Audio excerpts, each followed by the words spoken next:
Jeff Jager has us underway here at the LA Memorial Coliseum.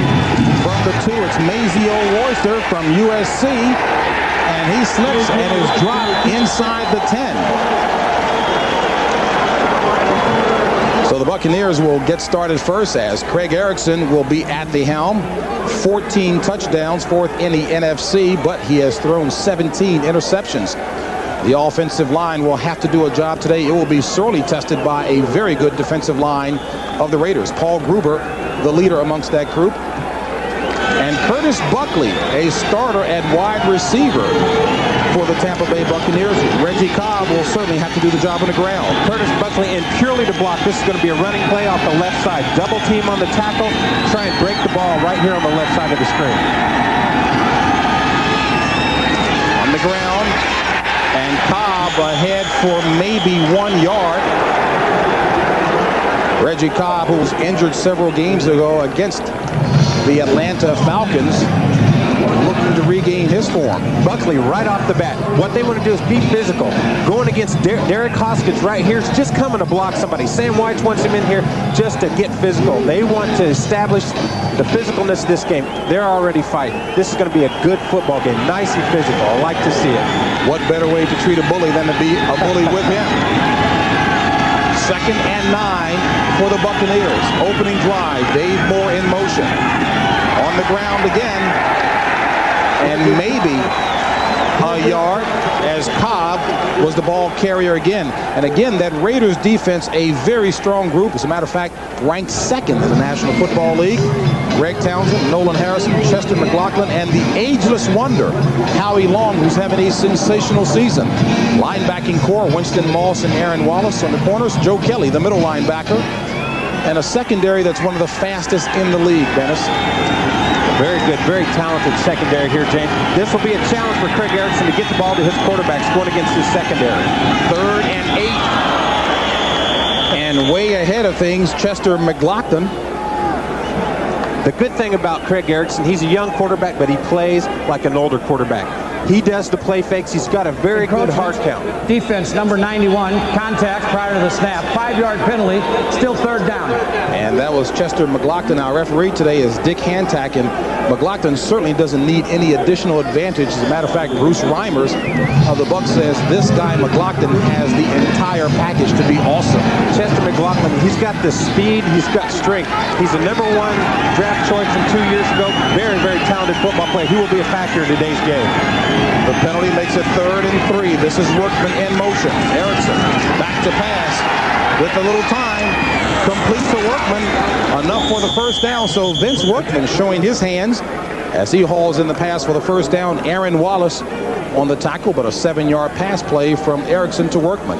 The good thing about Vince Workman here, James, is he's got very good hands. He came into the NFL as a wide receiver.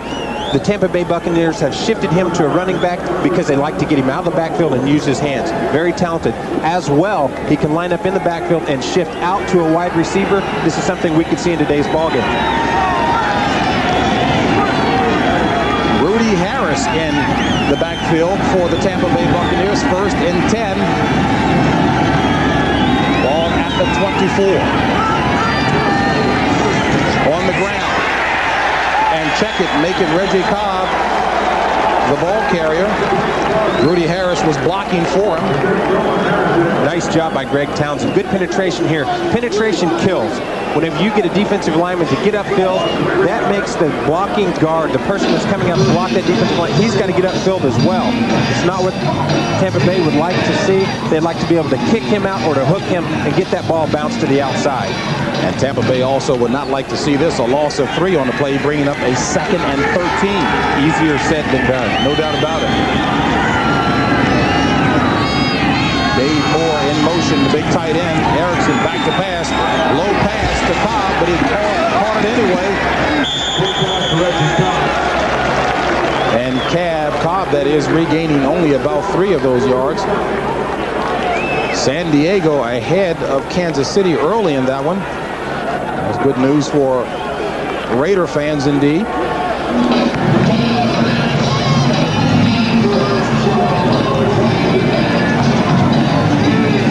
Dennis, a little tough for the Bucs chance to get a little something going right here. Again, this is an important statement drive for the Buccaneers. It's a very important statement. What the Buccaneers need to do is keep the Raiders defense off balance and establish a few things. We'll get to that in a moment. 3rd and 11, Erickson. Flag on the play, but the pass is complete for the first down to the big tight end, Ron Hall. But there is a flag on the play, the near side 25 and the far side 26. Ron Hall in the contest with 19 receptions on the season. If we just go statistically, James, the bet's on the Raiders for picking up that penalty. Offside. Defense lined up in the neutral zone. Penalty is declined. Result of the play, first down. Now, what would make you think that, Bird? Well, the Raiders are a very, very penalized football club. As a matter of fact, they hold the distinction of being the most penalized football club. A lot of teams wouldn't like that, but then again, the Raiders, hey, they probably love it. Sam White wouldn't want that reputation as difficult a challenge as it has been already this season. Cobb and Workman, the backs in the I formation. On first down, play action. Erickson hanging in the pocket, throws it complete for the first down to Hawkins. And there is a flag in the backfield at about the 26. But Erickson showing some poise in the face of that heat, staying with the play. That's a good thing about young Craig Erickson.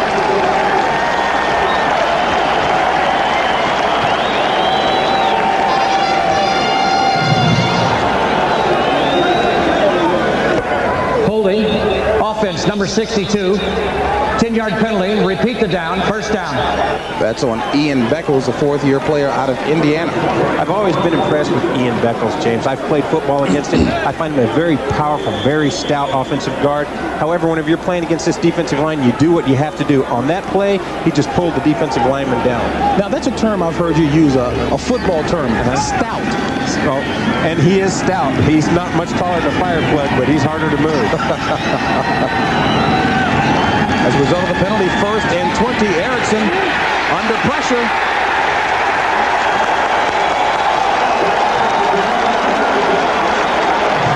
Erickson sacked. Give the credit to Nolan Harrison and Greg Townsend. And a loss of 2 on the play. Good job of the Raiders collapsing the pocket here. No particular person in particular, just a good job of people just closing in the pocket, making Erickson have to step up and to his left.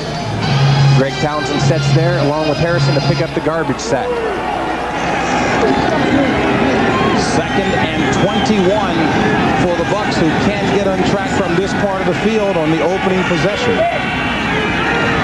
3 wide receivers for Tampa Bay. And flags on the play as it looked as if Nolan Harrison might have done it on his own. We'll find out whether he was drawn offsides. That'll go against Bruce Reimers. Ah. He jumped. The defensive eye of Dennis Byrd calling that one. I tell you. Oh, gosh. I hate to do it, but sometimes I find myself siding with that defensive line. Now call the offensive lineman.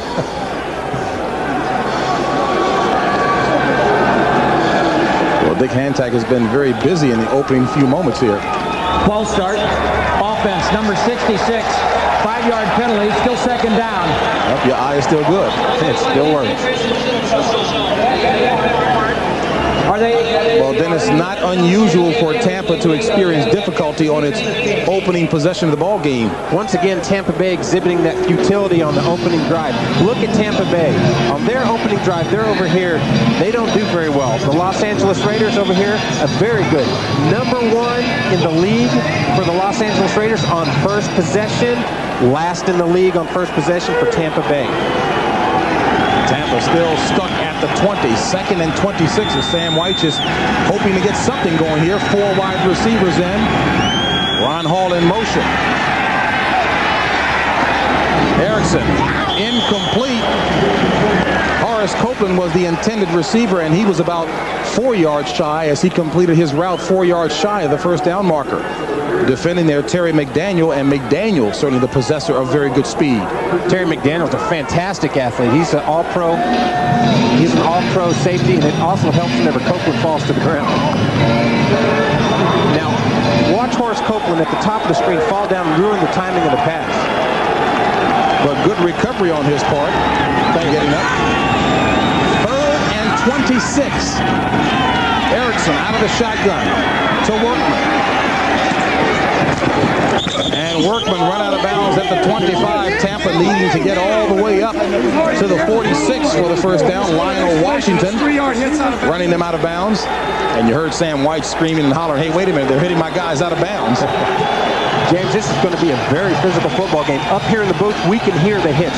We can hear the collisions. Well, if you can do that up in the booth, you know there's some violence and physical contact going on the field. And that's saying something as high up as we are, Dennis. I tell you what, you would think we were in the blimp.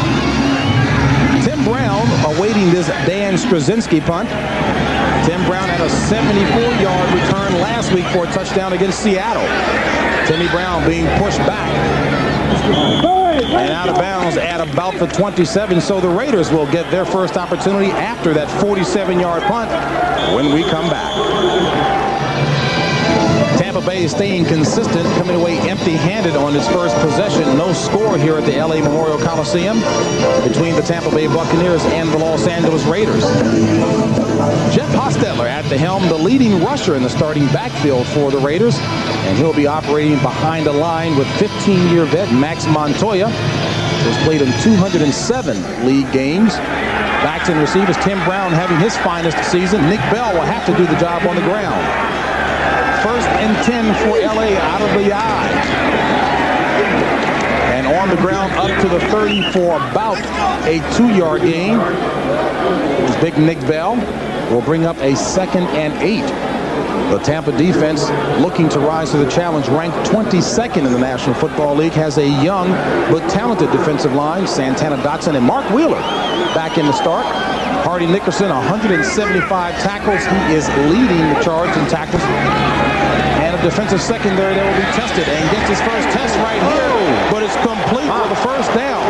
And boy, did Alexander Wright show his macho in holding on to a pass after being whacked seriously hard. Let me tell you something. You talk about macho. Hardy Nickerson just shellacked Alexander Wright. What a lick.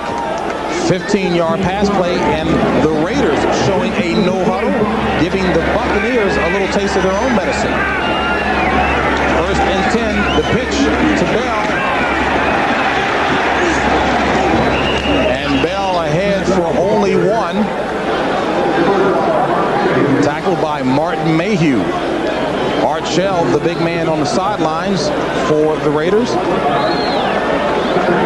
And interestingly, Art Shell has got that wrinkle going consistently here on the opening drive for the Raiders with the no-huddle, Dennis. Hey, Art Shell feels like, hey, Sam White's doing a good job running. Let's run it. It keeps the defense out of a rhythm they cannot substitute. And we know that the Raiders normally come out to shoot fast anyway, but perhaps to keep them even more focused, Dennis. Hostetler back to pass. Flag on the play. A little swing pass. Nick Bell needs to get to the 45, and he's about 3 yards shy, but there are flags on the field.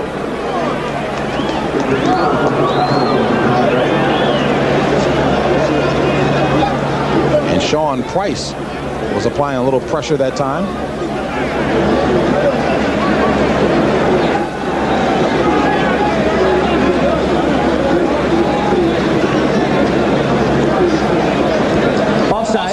Defense number 92, 5-yard penalty. Repeat the down, 2nd down. And maybe a little too much pressure on the part of Sean Price. A little eager, James. Wow. Washington knocked off Atlanta. That puts a damper on Atlanta's playoff hopes. As a matter of fact, the Falcons now on life support as far as the playoffs are concerned. Very interesting day in the AFC. Cleveland's eliminated from playoffs.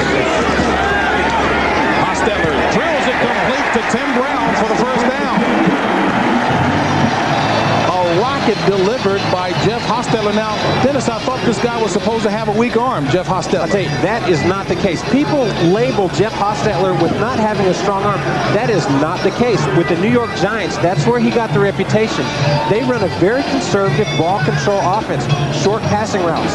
Unlike the Raiders, who like the crossing routes that are deep, they start their hooks and crossing routes at 15 yards. First and 10 from the 36. Back across the field to Alexander Wright, and Wright picks up 9 on that pass play. Finally stopped by Marty Carter. Will bring up a 2nd and short for the Raiders. Cincinnati with the victory over the Rams. And the 49ers certainly can clinch the NFC West with a victory over Detroit. Well, again, what you were talking about, Dennis, before, that unfounded reputation of Jeff Hostetler, he didn't have the talent to go deep in the wide receiving core in New York as well. He neither had the talent nor the offensive scheme to run the deep route. 2nd and 1 for the Raiders. Good protection. Hostetler looking for a right and down. Raiders.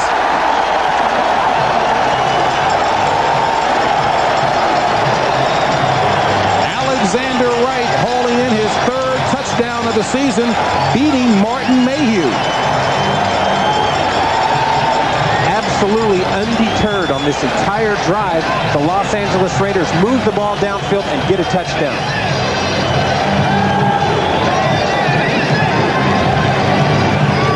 Jeff Hostetler drops back. He picks up his first read. Now he goes to his second read, who is Alexander Wright. With that blazing speed, Alexander gets behind the safety. Touchdown. Alexander Wright ran the right route. And Jeff Jager with the point after. Jeff Jager now needing 9 more points to set the scoring record single season for the Raiders, besting George Blanda.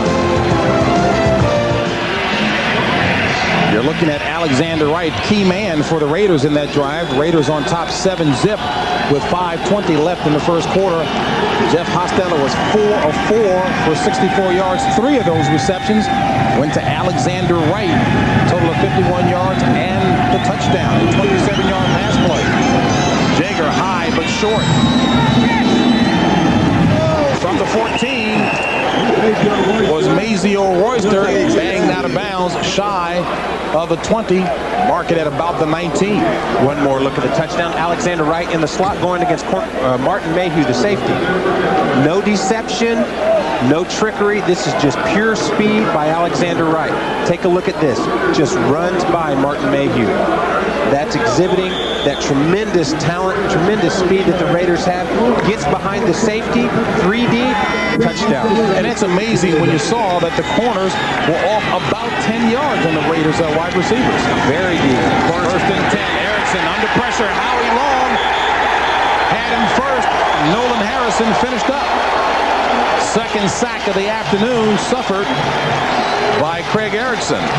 And Howie Long showing, as we mentioned at the top, he has somehow found the fountain of youth. What a guy. 13 years in the NFL. Just still keeps cranking. Tremendous intensity. James, Coach Art Shell says about Howie Long, he's a tremendous competitor. But what sets him apart, not only his knowledge, is his film studies. He's a guy that spends the extra time. He knows what's going to go on before the play snap. 2nd and 22. Tampa Bay backed up at its 6. On the ground is Cobb. And Cobb has nowhere to go. Maybe a couple of yards. And again, we talked about the first possession futility experienced all season by Tampa Bay. Certainly that was the case again today, and Los Angeles sticking with its game plan. Once again, continuing the trend, both teams. The Los Angeles Raiders, number 1 in the NFL on first drives. Once again, Tampa Bay, the last. And it showed through. The Raiders marched all the way downfield. Touchdown. Tampa Bay Buccaneers continuing the futility. From its own 9, 3rd and 20. 4:05 left in the first quarter. Tampa Bay trailing by 7. Fumble. Recovered by the Raiders. Chester McLaughlin.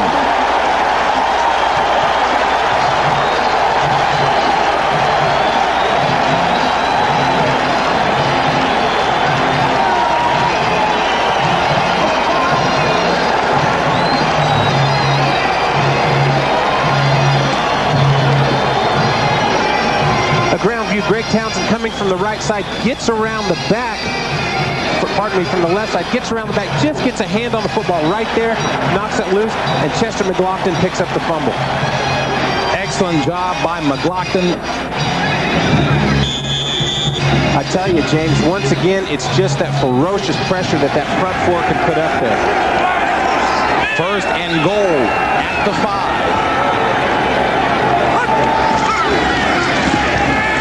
And Napoleon McCallum, touchdown Raiders.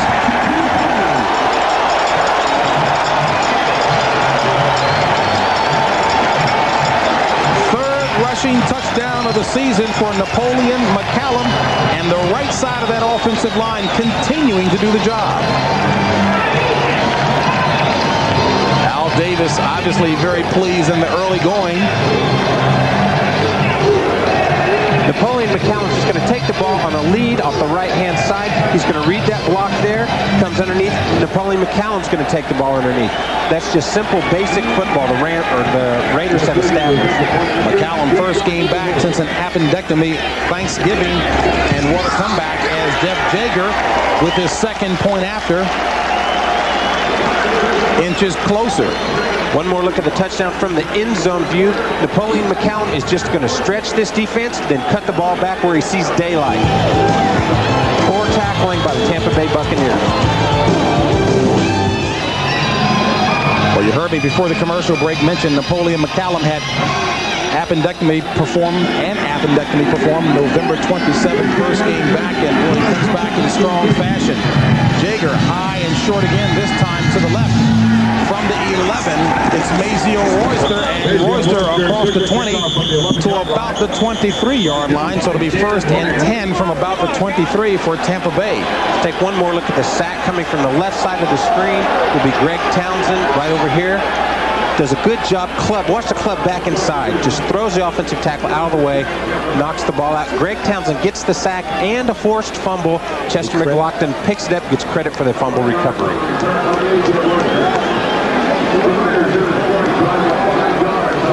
Greg Townsend, the all-time sack leader in the AFC, 107. 3:42 left in the first. Tampa trailing the Los Angeles Raiders. First and 10 from the 22.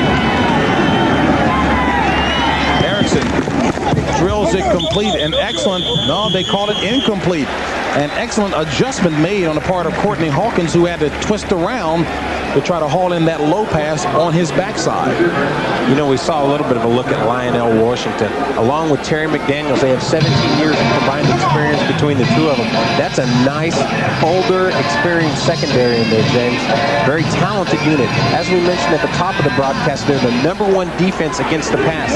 You've got to think that they work hand in hand. The defensive line, the defensive secondary, each one preys off the other. Second and 10. Erickson back to pass. Complete. Vince Workman hauls it in, a 5-yard pass play. Tampa needing to get up to the 32 for the first down. 3:20 left in the first quarter. Tampa Bay trailing the Raiders 14-0. San Diego extended its lead over Kansas City 10-0, that in the first quarter, and certainly the Raiders fans will cheer that one on. And there is a flag down on the field.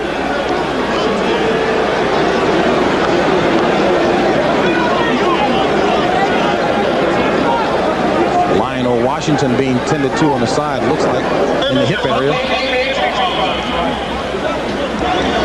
Prior to the flag, number 52 on the defense had called timeout. The first timeout for the LA. And that's Mike Jones who called for the timeout for the Raiders, leaving the Raiders with 2. Tampa Bay has 3. Sam White just a week ago was effusive in his praise of the team and excited about possibilities for next year. But boy, is this going to be a difficult task, beating a team in the AFC West.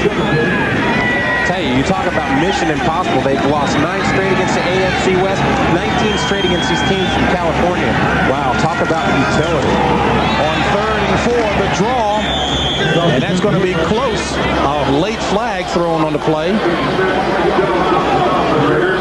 And it looks like Vince Workman might be a little shy of the first down marker from here. The spot needs to be just beyond the 32.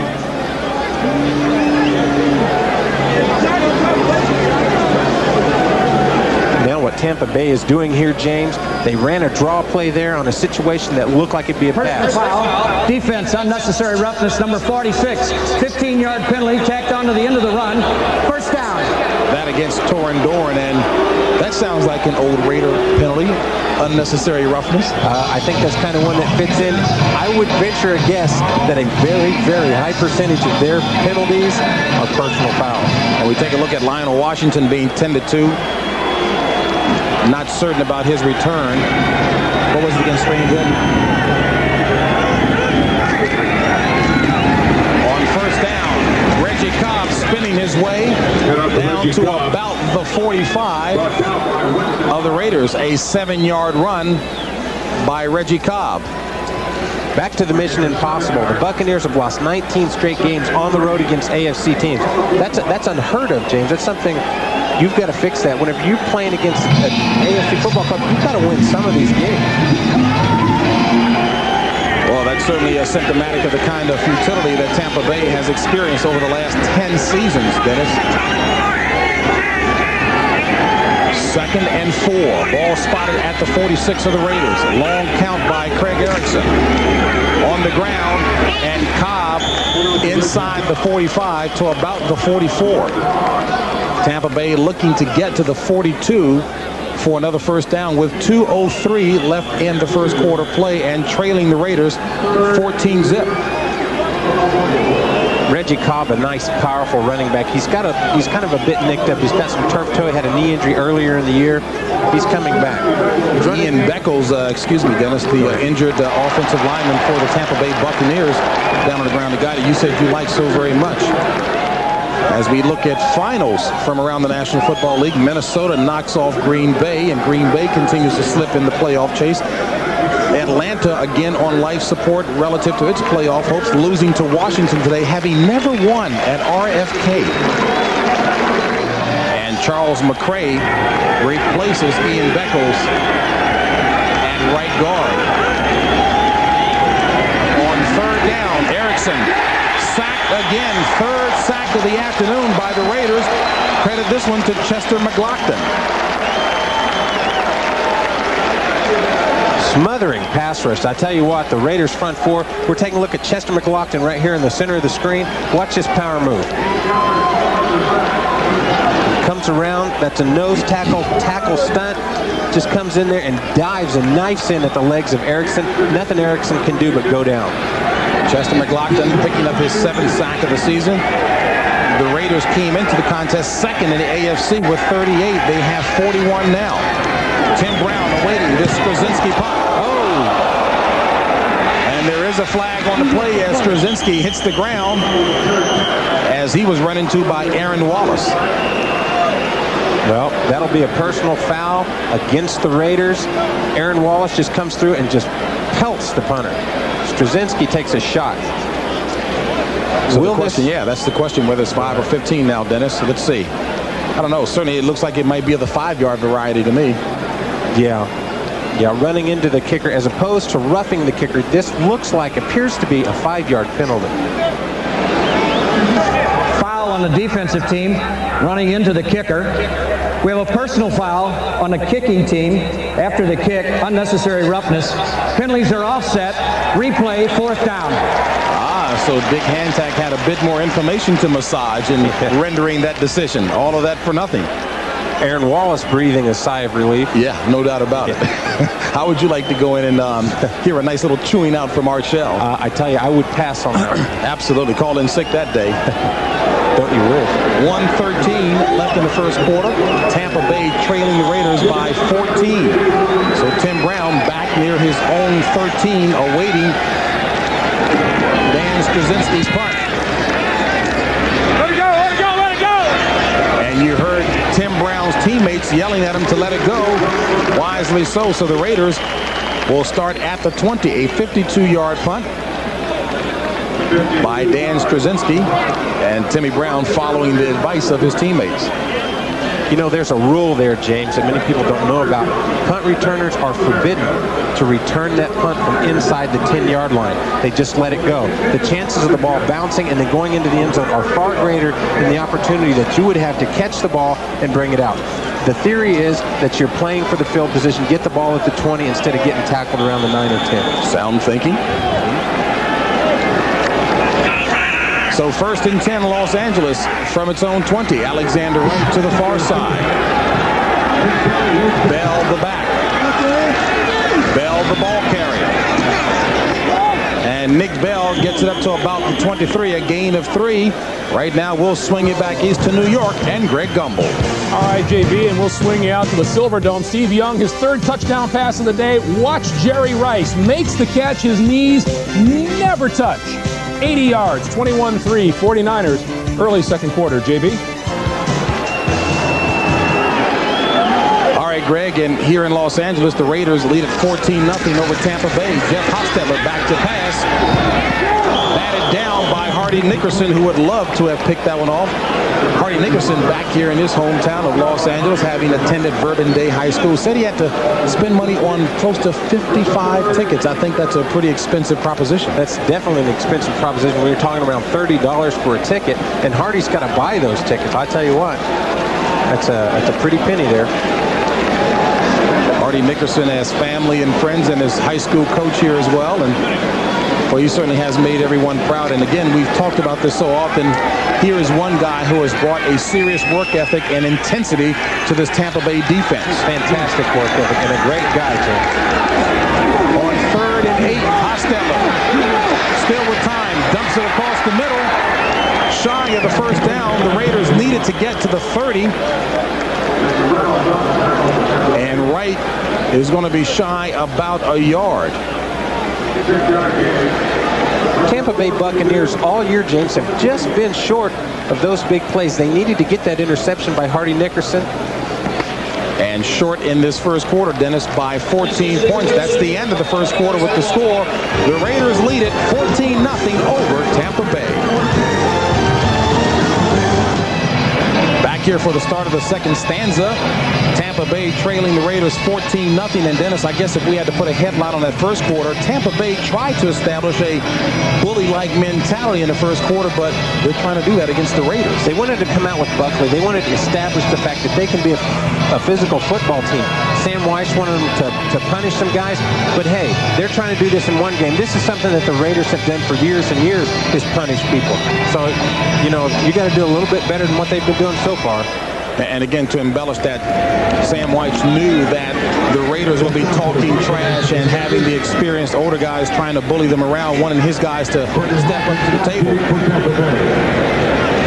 Jeff Gossett on the punt for the Raiders. Fair catch signal at the 34 by Courtney Hawkins. A 37-yard punt, no return. 1st and 10, Tampa Bay. From the 34, Cobb, big run, hard charging run by Cobb, and I know you like that hit. Gosh, I love to see that kind of stuff. Reggie Cobb doing absolutely nothing in the way of juking and moving. He's just a north-south runner. He's going to take the handoff and just cut it right through the line. And that from a guy who's still not really healthy in terms of that knee, but he's giving it his best. 7 carries for 17 yards thus far. You know, he's really not healthy. Right now, he's nursing some nagging injuries. He's got the turf toe, which, you know, isn't a serious injury physically as far as everyday life, but whenever you're a football player, that really affects your explosiveness. Tampa Bay needs to get to the 45 for the first down. 2nd and 3.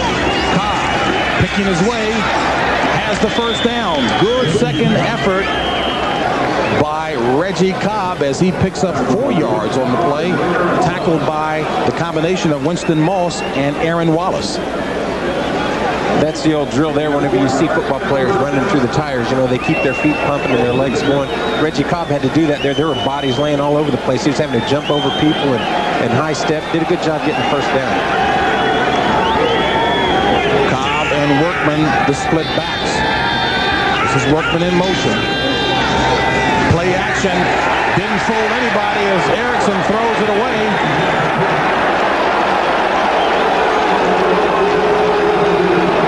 Now, Dennis, I know the rule is if you run outside of the pocket and toss it in the direction where there is no receiver, that's not intentional grounding. But wasn't he still in the pocket there? Yeah, he was in the pocket, but I tell you, he's just getting rid of the football. Yeah, Chester McLaughlin having a whale of a game up to this point. No pun intended. Doing very good. No pun intended. That is a big, big man. Chester McLaughlin with the pressure there. Ian Beckles out with a sprained right knee for the Tampa Bay Buccaneers, not expected to return. Ron Hall in motion. Erickson rolling right. Drills it incomplete. Intended receiver was Horace Copeland, and defending that time, Terry McDaniel. Well, McDaniel, the fifth-year veteran out of Tennessee. I tell you, talking with him yesterday, he was an intense young man, McDaniel. I tell you, he's intense in everything he does on the football field, in the interviews. You look into his eyes, you know he's a serious guy, very serious type of football player. Something else that you see with him whenever he gets to talking about football, he just loves the game, and he likes to talk about it. You talk about being intense in the interviews. I tried to loosen him up with what I thought was a little humor. Didn't crack a smile. He got right to the question. Absolutely. 3rd and 10 for the Bucs. Second quarter action, and a timeout called on the field by Tampa Bay, leaving the Bucs with 2. The Raiders have 2. But the Raiders are on top here in the second quarter by the score of 14-0.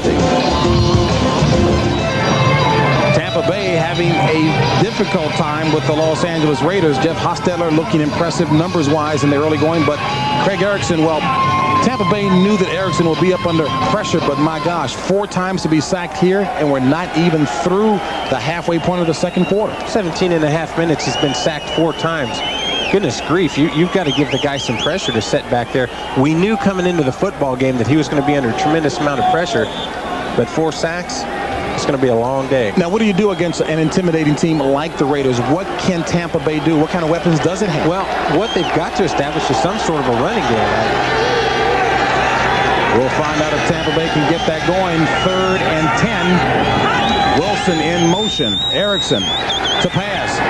Under pressure. Ducks under it. Nearly picked off, but Hawkins has it for the first down and a lot more inside the 25. Well, Sam White didn't draw it up that way, but nonetheless, sandlot football at its best. I tell you, getting back to Erickson, just doing a great job avoiding the rush.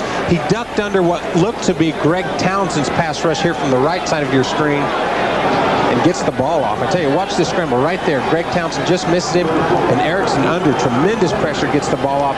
That's a great job. Erickson moving to his right, throwing back across his body, and of course, Courtney Hawkins picking up the extra yardage. Tampa Bay in excellent field position. 1st and 10 at the 20 of the Raiders. Draw play, Workman inside the 10, dives down to the 5. That's a great job by the Tampa Bay Buccaneers of keeping this Raider defense off balance. You've got 4 wide receivers in the game, a dot formation with 1 running back in the backfield. That's called a dot. Vince Workman here, the right side of your screen, takes the draw. The Raiders defense is rushing. They're getting everybody upfield. What the offensive linemen are told to do is just block those guys to the outside, let the gates open up, and Workman just takes the ball right through. Very good job of finding the hole, obviously, by Workman and getting the extra yardage. 1st and goal for the Bucs at the 5 of the Raiders. And Craig Erickson, not liking what he's seen, calls a timeout, leaving the Bucs with 1 and trailing by 14 now. Bruce Reimers, the veteran, trying to say, wait a minute, Craig, we could have worked this one out. But Craig wants to go and talk it over instead. Back with more after this. Tampa Bay in excellent position to get on the scoreboard, trailing the Raiders 14-0 here with 11:53 remaining. And I tell you, Sam White's team does a good job once it's inside the 20, but Dennis has not been there very often, an average of about 1.5 times a contest. To put that in perspective, the team should be down there 3 or 4 times a game. On 1st and goal, play action. No, my goodness. Oh, McDaniel had it right there and a wide open field in front of him. Absolutely no doubt about it. The pressure that time supplied by Anthony Smith, who rushed Erickson. Oh, Terry McDaniels gets this interception. He is gone, and he is a burner himself. He can run. The pressure. Oh, my goodness. Oh, couldn't ask for it better, Dennis. Oh, touchdown. Oh. That's the best pass of the game. Hit it right in the number. 2nd and goal. Harris and Cobb, the backs for the Bucs. It goes to Cobb. Cobb looking for pay dirt. Touchdown, Bucs. A very, very big drive for the Tampa Bay Buccaneers. They needed this touchdown to keep the Los Angeles Raiders from outdistancing them. They wanted to keep some of that closeness in this football game. They just got a little bit of it right there with the touchdown by Reggie Cobb. Second rushing touchdown of the season for Cobb, and a nice block provided as well by Rudy Harris, the rookie out of Clemson University, and you saw him over there congratulating Cobb. Rudy Harris making the lead block there. Great job. Takes out two defenders for the Los Angeles Raiders. Fantastic job. Chalk that one up to Rudy Harris's efforts. And Michael Husted on for the point after, as he is perfect on the season, 22 of 22. And it's a 7-point ball game. 14-7 ball game. Tampa Bay capitalizing on a missed interception opportunity by Lionel Washington. Will make that Terry McDaniel, and Michael Husted about to kick off for the Tampa Bay Buccaneers. The Raiders with some serious speed back there in Rocket Ismail and Willie Gault.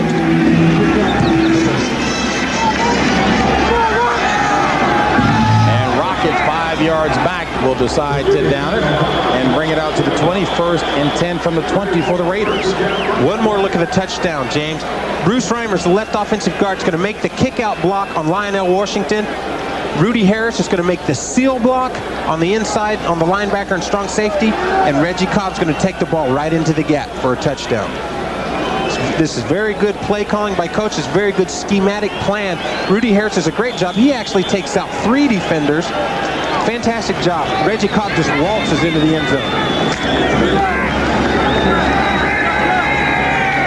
Tampa Bay has done the job with the ball, chewing up clock. But the Raiders have capitalized on the turnover and lead it 14-7. Hostetler. Intended receiver was Tim Brown. Marty Carter going for the interception. 11:29 left in the first half of play. Tim Brown's Raiders on top 14-7.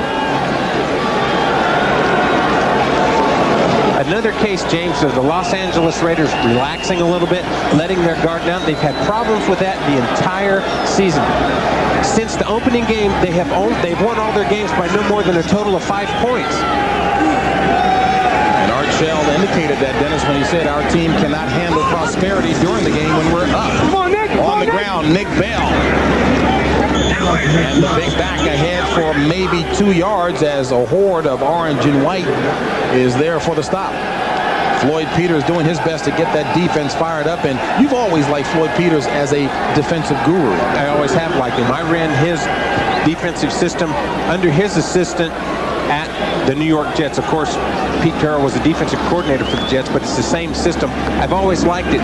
You go on the premise that you take the front 4 guys, he calls them his horses, and you just stunt gap, you get those guys moving, and get them to create havoc. Don't sit on the line of scrimmage and read. And he's doing a very good job of it here with the talent that he has at Tampa Bay. With the emphasis on creating havoc. 3rd and 8, Hostetler. Trying to escape, does not. Hanging on for dear life, Ricky Reynolds, who picks up his first sack of the season. So Ricky Reynolds hanging in there, wasn't about to let that cowboy go. Hey, speaking of Floyd Peters and his defenses, it keeps Jeff Hostetler on his heels. What they did on this play, take a look here, is you drop the tackles out of the screen. The defensive tackles drop out. That takes Jeff Hostetler's first read off, and you get the guy on the blitz from the outside with the cornerback. Great defensive call. Reynolds' hustle pays off, and Jeff Gossett has to come on to punt for the Raiders. Courtney Hawkins back awaiting. Hawkins at the last second signal for the fair catch and does so at the 36. A 43-yard punt. Decent hang time of 4.2.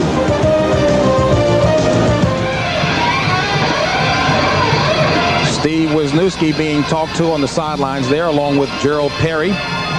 And certainly the line has been doing a very good job. As you take a look at the NFC Central, again, Tampa Bay playing a part of spoiler last week, knocking off Chicago, and Chicago loses again yesterday to Denver. So things still very much up in the air there. Still very much up in the air. Green Bay once again slipping a little bit. Detroit, they're doing well with the passing game. They start Kramer. He does a fantastic job. Response for him. It's getting interesting. And with Detroit trailing San Francisco badly, things will get even more interesting in the Central as Reggie Cobb takes it up near the 40.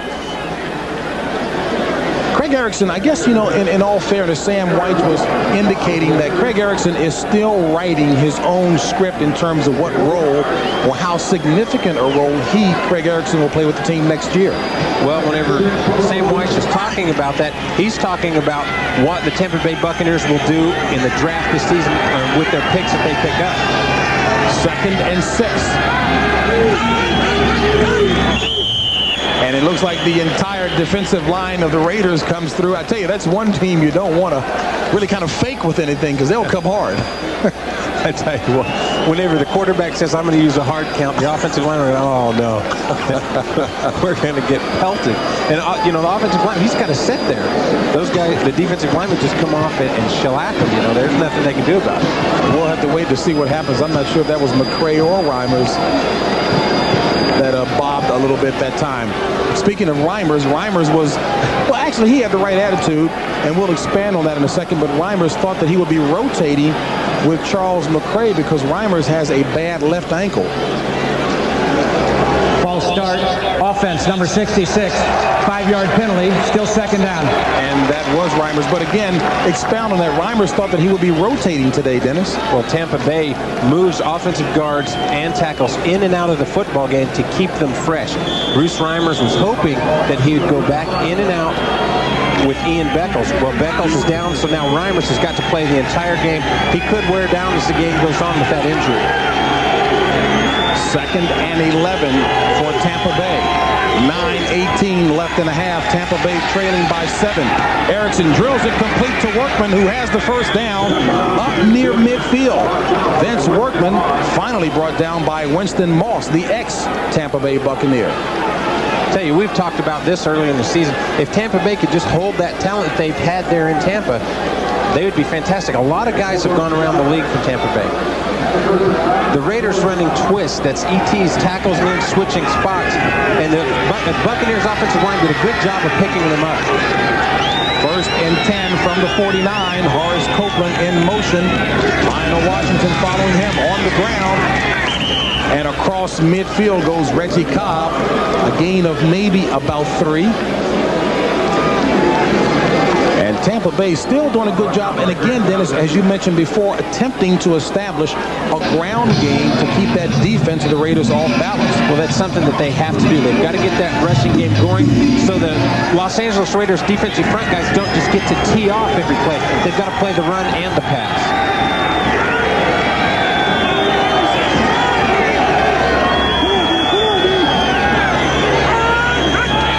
On 2nd and 7, Cobb nowhere to go as Howie Long right there to greet him. Howie Long nearly there for the handoff himself. Look, you're looking at a guy that's going to be a future Hall of Fame football player. He's been to the Pro Bowl 7 times. The only other Raider with the most trips to the Pro Bowl would be Coach Art Shell. Howie Long would like to get to that record himself. Coming from the right side of the screen, look at Howie Long slicing down in there. Reggie Cobb doesn't have anywhere to go. Back to live action, the home run ball. Caught for a second and then dropped by Copeland, and he's looking for a flag, but none to be seen. Copeland had a step on Lionel Washington, the 11th year vet out of Tulane. And speaking of the long ball, Tampa Bay showing that they've got the ability to throw the ball deep themselves. Horace Copeland has the ball. Good effort. Oh, no question. Did you see Washington? Lionel Washington did what he had to do, is get his hand on that arm and rip that football out. Otherwise, it's a touchdown. But now there is a flag here on the near side. Repeat the down. 3rd down.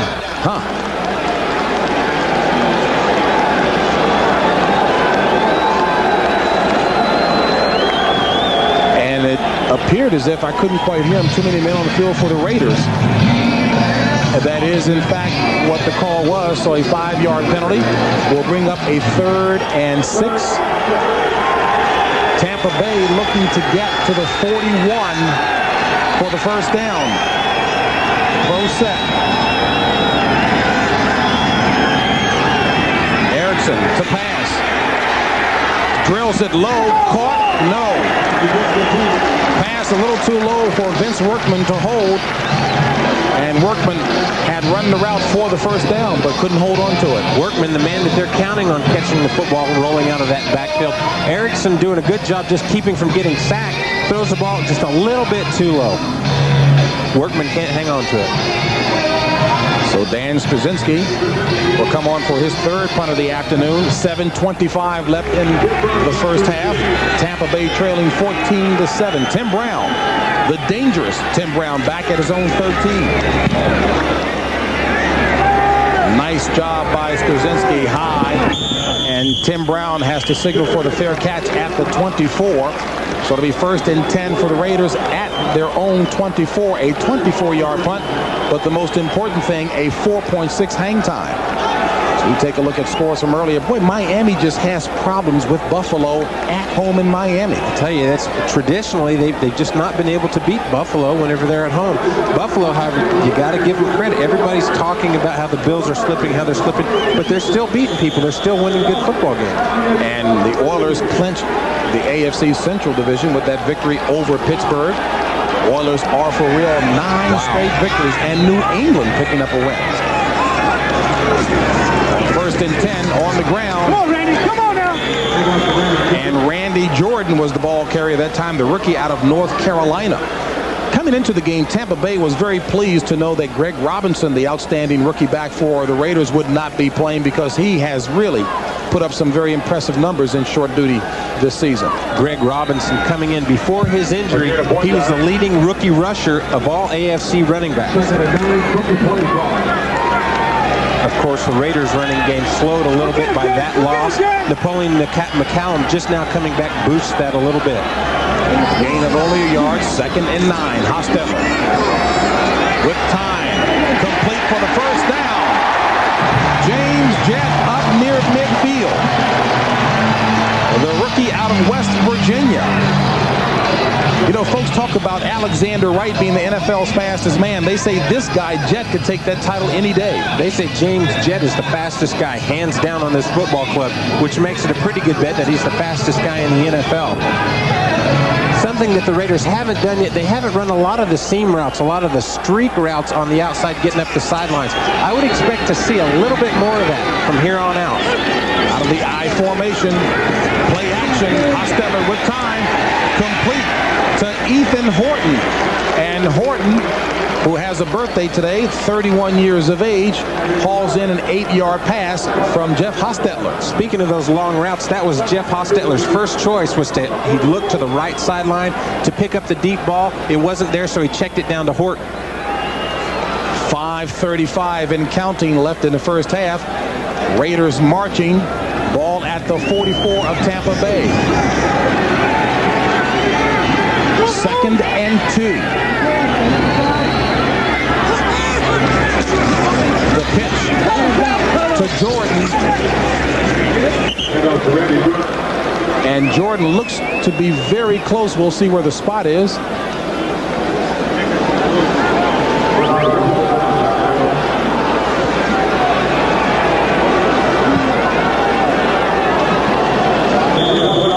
And this is very close enough to require a measurement,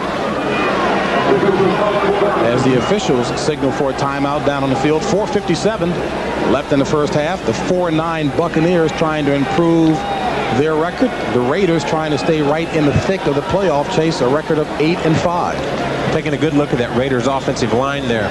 Number 76, Steve Wisniewski, very good football player. All-pro, of course, for the last few seasons. Very good, very powerful offensive line here. Another look at Gerald Perry, Don Mosbar. This is a very big, very physical offensive line. Of course, that plays right into what the Raiders love. They like those big physical guys. Boy, San Francisco, talk about really turning it on. Well, putting the pressure on, just destroying Detroit. And Kansas City has come back.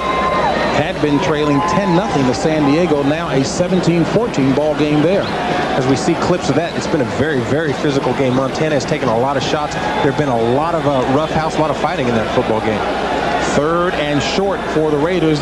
LA 0 for 2 on 3rd down today. Randy Jordan, Napoleon McCallum, the backs.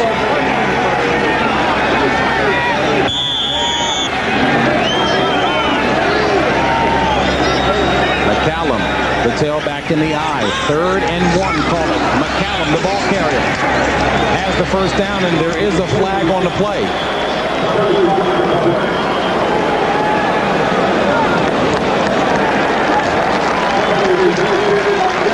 And the preliminary signal indicates it's against Tampa. Offside.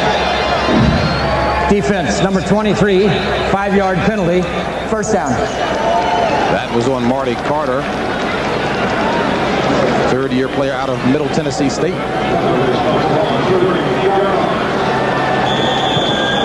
Our offsides is right here. Just a little bit early, trying to get the jump on the snap count so he can get off and get that tackle from behind in the neutral zone. That's going to cost him 5 yards. Randy Jordan in motion on first down for the Raiders. Hostetler, flag on the play. Hostetler decides to run it, and he gets down to the 30. Needed to get to the 28 for the first down, and as I mentioned at the top of the game, Hostetler, the leading rusher in the backfield for the Raiders, and this penalty is going to go against the Raiders.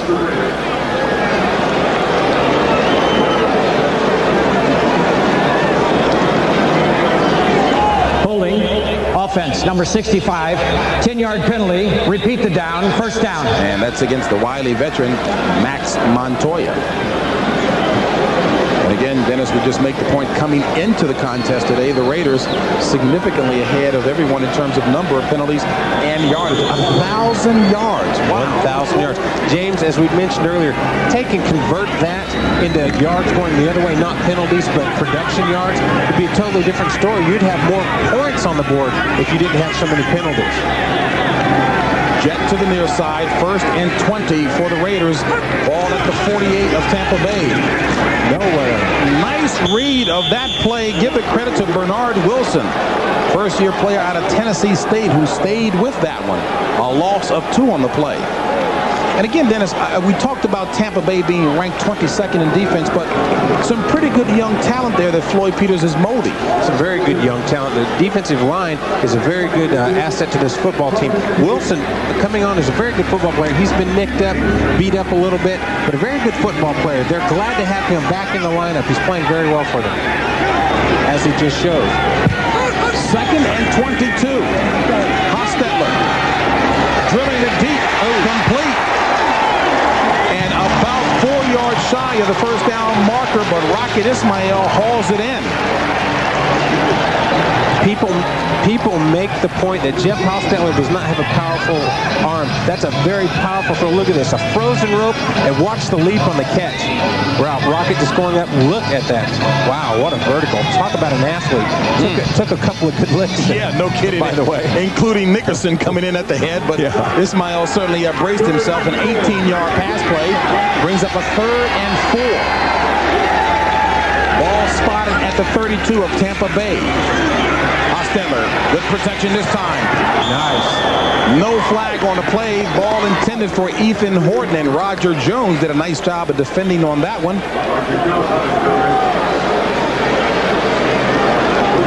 As we look at the replay, watch Roger Jones coming from the right side of your screen as the ball comes to Horton. Nice play. Just stretches his arms out, bats the football away. Very good athletic play. Very nice keeping his head, knowing what he's got to do. So Jeff Jager comes on to attempt the field goal. Jeff Gossett holding. This will be a 50-yard field goal attempt. Longest this season, a 53-yarder. Low snap. And it's good. Jeff Jager knocks in a 50-yarder. Give a lot of credit to Jeff Gossett to actually get the handle on that low snap and position it right. Now, here's the kick. Jeff Jager does a very good job. Watch his left foot, the plant foot. Nice plant there. Comes to very powerful kick. That's his 30th field goal of the season. That's a record for Jeff Jager. Single season, that's right, and he's only 5 points away now for setting a new single-season scoring record. And again, that would eclipse the legendary Mr. Blanda. 2:32 left in the first half. Los Angeles Raiders on top 17-7. So Tampa Bay doing its best to try to stay competitive here, not let the Raiders get too far ahead. You know, I got to tell you, the thing that Tampa Bay is doing is they're fighting. They're showing that they've got some spunk. They're not going to let themselves be pushed around.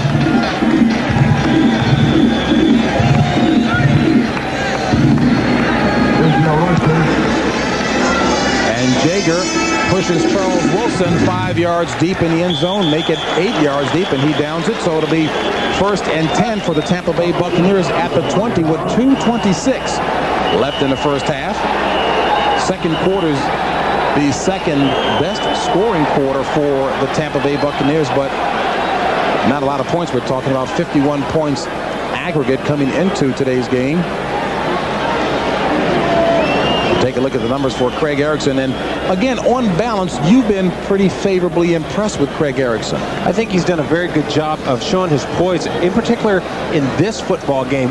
All the pressure that's been around him, he's done a good job of finding the open wide receiver, which for a young kid, whenever you're under that kind of pressure, it's often very, very difficult to find a second and third wide receiver. And he's done a good job of that, showing his poise. Well, let me tell you, third game of the season against Chicago, he took a wicked beating in that game, so he certainly has a frame of reference. The handoff to Cobb. And Cobb picks up 4 on the draw. Will bring up a 2nd and 6. James Trapp on the stop. Reggie does a good job of avoiding Howie Long, who was crashing underneath on that play. He just adjusted his running route and took it to the outside.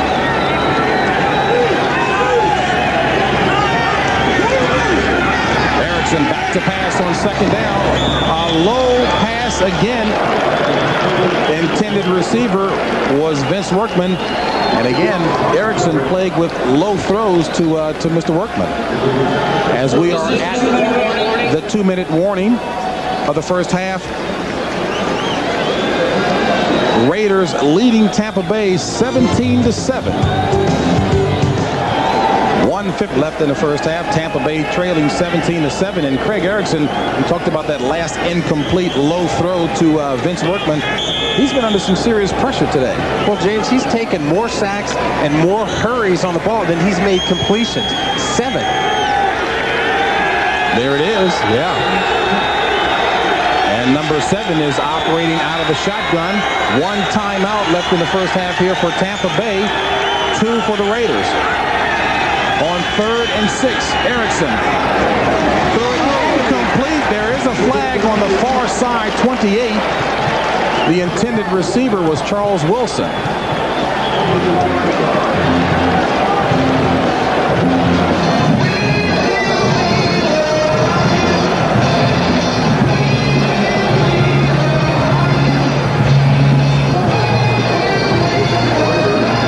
Offside. Defense 94. Line up in the neutral zone. 5-yard penalty. Repeat the down. 3rd down. That's on Anthony Smith.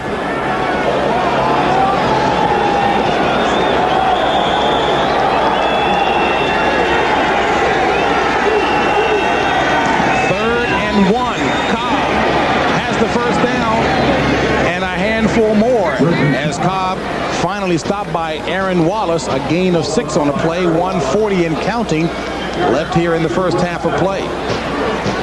You know, Dennis, we talked about the nicks and bruises that Reggie Cobb has and Nickerson, but again, that's expected around this time of the year. Well, you play so many football games, those things are going to happen to you. You just got to deal with it and take care of your body when you can. Erickson. Oh! Whoa, what a play! Caught by Courtney Hawkins. Now, will they allow it, or was it down? Wow, Derek Hoskins nearly had the interception, but Hawkins came up with it. Will they give him credit for it? The Raiders once again failing to capitalize on the opportunities for interceptions. Hits Derek Hoskins right in the hands. Courtney Hawkins, a great presence of mind to come and catch a football. Oh, that's a catch. That is a catch. But there is a flag, a late flag in the backfield of Tampa Bay. All that excitement for naught. And there was a holding call on Tampa. Boy, what a great highlight play, but all for naught. It was fun anyways. Yeah, that it was. No question. 1:13 left in a half. Tampa Bay trailing 17-7. 4 wides. Charles Wilson in motion. On 1st and 20 on the ground. And a good run by Mazio Royster, who takes it up to the 32, regaining about 6. Tampa Bay needs to get to the 45 for a first down. Once again, Tampa Bay in an attempt. Raiders burn a timeout, leaving them with 1, and the Bucs have 1. Sam White trying to see if he can close the half with some points. 17-7 ball game, 1:04 left in the first half. Both teams 1 timeout apiece remaining. Ball is spotted at the 31 of Tampa.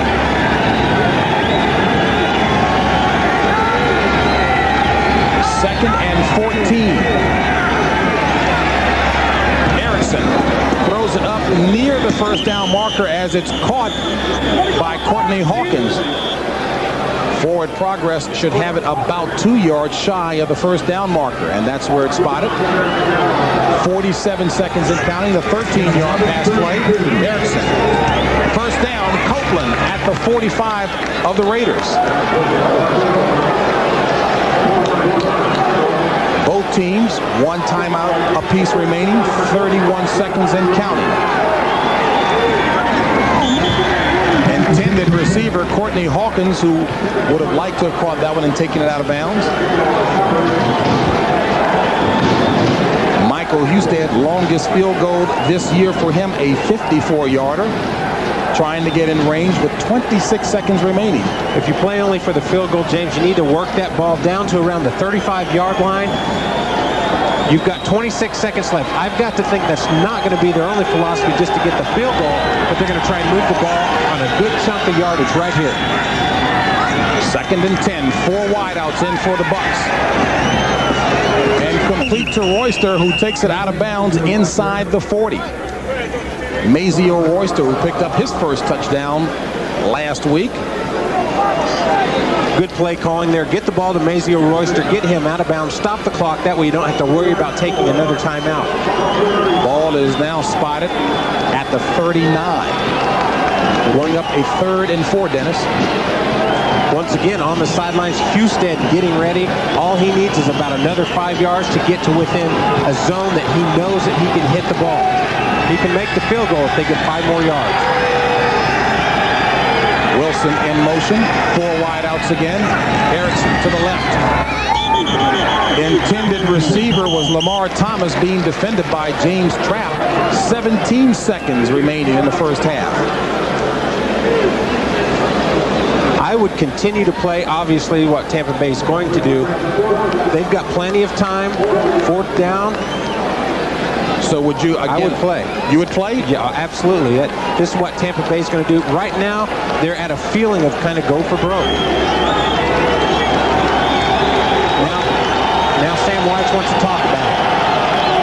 And he signals for a timeout, leaving Tampa with none. So this would be about a 56, 57-yard field goal attempt if Husted is able to talk Sam White into it. Yeah, Sam White's not liking what he saw on the defense, the way they lined up. Did not like the coverage that he saw, so he called the timeout. Let's talk it over, fellas. And where they are now, this is about a 57-yarder, Dennis, with 17 seconds remaining. He's got the power if he gets a nice, good punch on the football here, Jay. And no wind to contend with. That's right. Husted for a 57-yarder. He's got it. A 57-yard field goal booted by Michael Husted, his longest this season. Wow. And Tampa Bay adds more points on the scoreboard. That's an impressive kick. You know you've got some offensive weapons, and if you've got a place kicker that can come in and bang it in from 57 yards out, very nice job.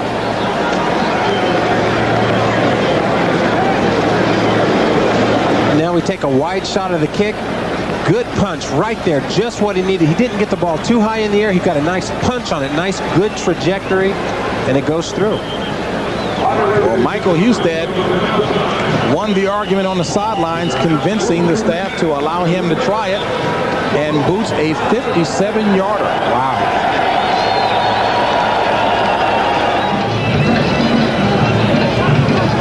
Wow, so Michael Husted really feeling awfully good. You know, Donald Wike, who used to be with the Tampa Bay Buccaneers, previously had the record of 55 yards, and that young man out of Clemson certainly was pretty doggone accurate, but Husted now has his name firmly imprinted in the record books for Tampa Bay.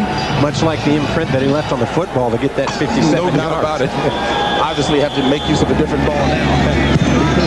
Wow. Yeah, he's feeling it. Rocket Ismail will down it.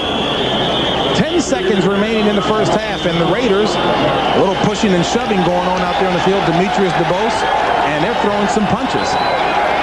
Well, again, we talked about Tampa Bay trying to establish a little territorial right, if you will, at the top of the game, and they're not backing down. They're certainly not backing down. You like to see that from a football team like this. Tampa Bay Buccaneers coming in, trying to establish with the Raiders, hey, we're not going to be pushed around today. We're going to fight back. We're going to initiate some of that. That being evidenced by Buckley on the opening play. He's a special teams player. What he does is block. He's not even a wide receiver, just to knock people around.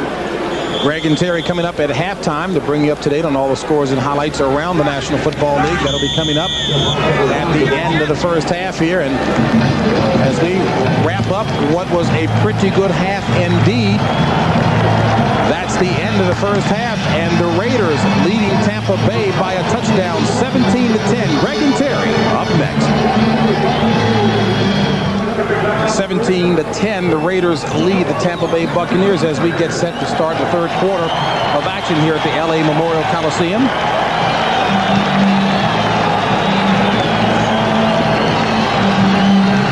Can you believe it?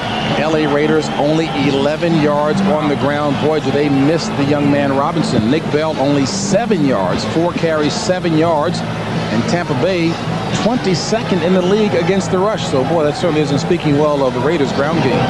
Well, I'll tell you what, they certainly do miss the running game in this football game. But what they've been doing is passing. They've got 119 yards in the half, doing pretty well. They've got a touchdown out of it. So it's kind of off balance. We knew coming into this football game that the Raiders were going to pass more, but we certainly didn't know that their running game was going to be as anemic as it has been. Well, Tampa Bay has certainly done the job in terms of time of possession, controlling the ball nearly 20 minutes to the Raiders 10:57. And now if Sam White can just get his charges to put a few more points on the board, statistically things are certainly looking Tampa Bay's way, with the exception of on the scoreboard where they trail the Raiders 17-10. But what have you seen about Tampa Bay's play that you liked in the first half? Well, what I like so far is the time of possession. They've kept the Raider offense off of the field, which is what you've got to do when you've got that big play threat, guys that can go downfield. That's what Tampa Bay has impressed me with so far. Also, the running of Reggie Cobb. He's been doing a very good job finding the holes. And going back to another point that we talked about at the top of the game, the Raiders' inability to handle prosperity when they are ahead, the inability to put teams away. Craig Erickson has been up under all kinds of pressure, but can the Raiders do a better job of really just putting the foot down on Tampa? They're going to have to. What they're going to have to do is get the turnovers. They've missed the opportunity. Hoskins missed an interception. McDaniels missed an interception. Those are the things that Art Shell is talking about that's driving him nuts. Get those things, get those interceptions, and that's how you put the stamp on people's throats. Raiders receiving the second half kickoff, and Rocket Ismail downs it. Will be first and 10 for the Raiders at their own 20.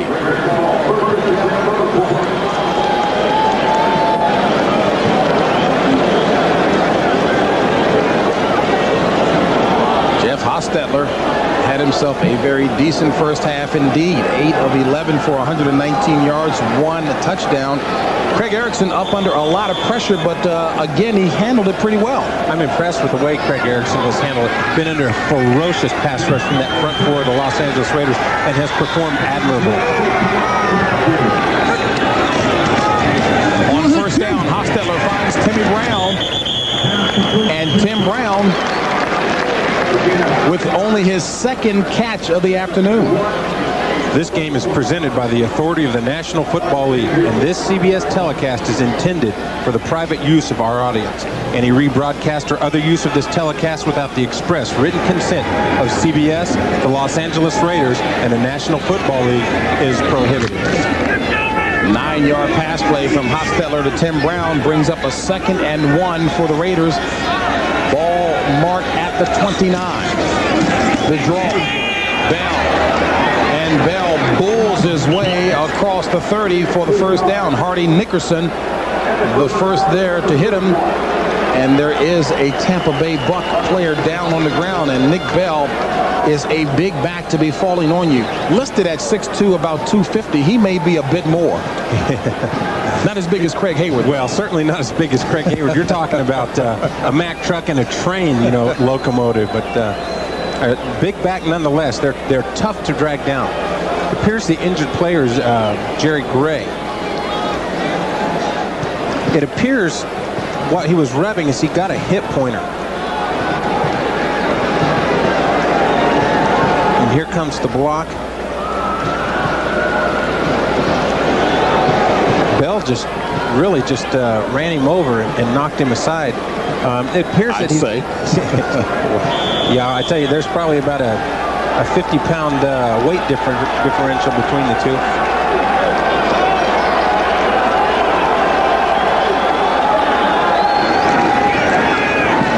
First down, Hostetler under pressure. Santana Dotson picking up his 5th sack of the season.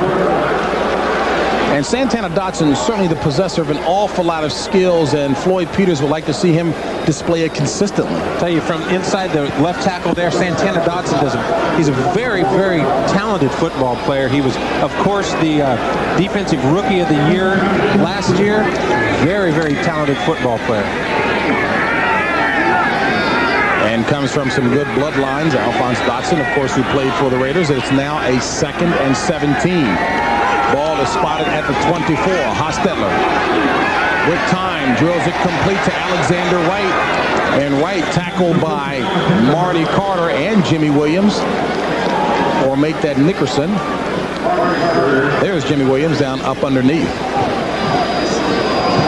Hardy Nickerson, a very active linebacker all over the field. That's what makes him such a plus in his Tampa Bay defense. He's a very intelligent football player as well, which goes good for an inside linebacker. He's very smart. He knows what teams are going to do and how they're going to try and attack that defensive secondary. I like to see that pursuit that Hardy Nickerson has. 3rd and 8 from the 33. 12:44 left in the 3rd. Raiders on top, 17-10. Hostetler dumps it to Ethan Horton, and Horton rumbles his way up. We'll see where the spot is, but it looks like he may be about 6 inches shy, but looks like he gets a pretty favorable spot here. Mark Wheeler finally hustled him down. That looked like a very good spot there, Dennis. Very good spot. Once again, the Tampa Bay Buccaneers doing a good job of confusing Jeff Hostetler. They drop the 2 inside tackles out again, which takes the first reader away from Hostetler, and all he has left is to dump the ball off to Ethan Horton. Ethan does a good job of just getting upfield. We're going to take a look at the spot right now. It appears he's just short, about 6 inches short of the first down. Still short, but on that replay that we saw, his elbow with the ball actually hit just at the 40. So either way, he still came up with a very favorable spot. That's correct. But not enough for the first down, obviously. So Jeff Gossett comes on for the Raiders to punt it away, and standing back at his own 19 is Courtney Hawkins of the Tampa Bay Buccaneers. Believe it or not, that's an important boost for this Tampa Bay football club, to have the defense make the stand there and not allow the first down and the drive to continue by the Raiders. Hawkins averaging 11.5 yards per punt return, his longest a 35-yarder.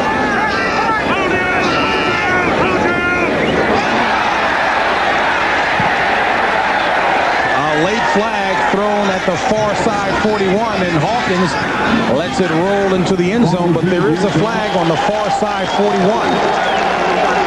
And Bernard Wilson, I'm wondering if, in fact, that's the man they spotted being off.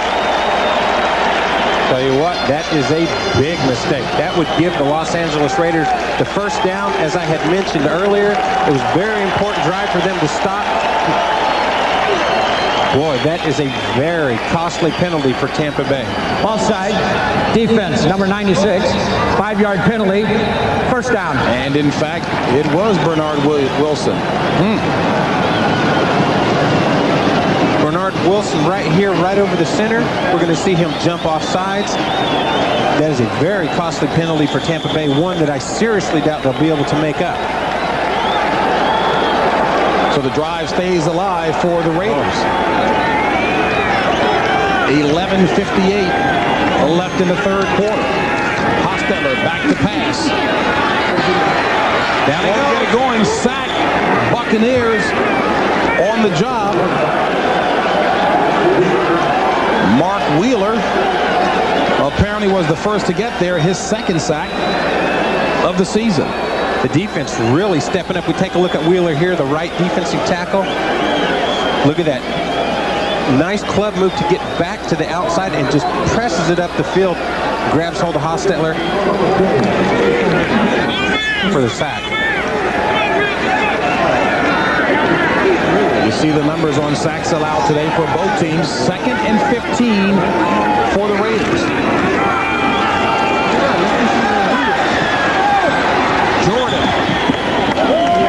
Randy Jordan with the ball carry, but there is a flag in the middle of the field at about the 44.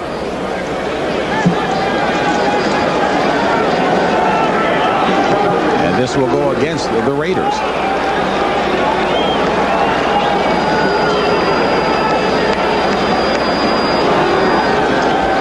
With this running game, Jeff, of the Los Angeles Raiders, the Tampa Bay Buccaneers are doing a good job spreading it to the sidelines, making them get horizontal yardage, which of course doesn't count. Offense, number 88, 10-yard penalty. Repeat the down, second down. You know, I can't help but tease with you because I know you played so often with Jeff Lagerman, but is my hair as long as Jeff's? You're not as handsome as Jeff is, James. I've never been accused of being handsome, rest assured. Guys, 2nd and 25 for the Raiders. 3 wide receivers.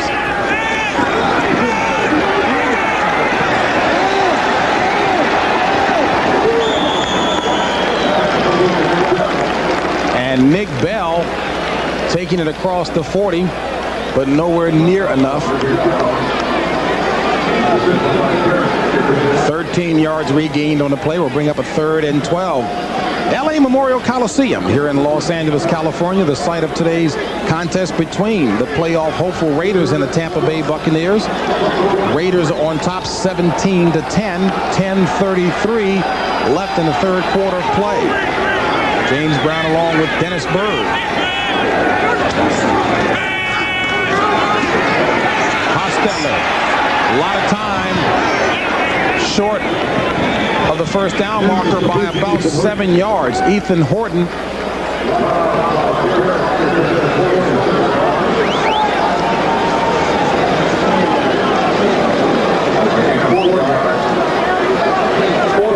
so Jeff Gossett on to punt for the Raiders.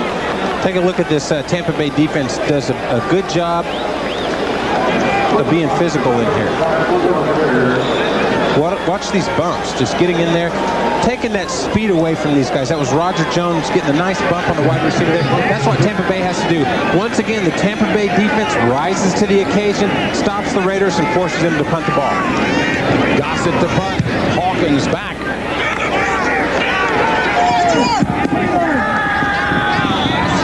And the ball will be down at about the 14 of Tampa Bay by Dan Land. 40-yard punt, Tampa Bay ball when we come back.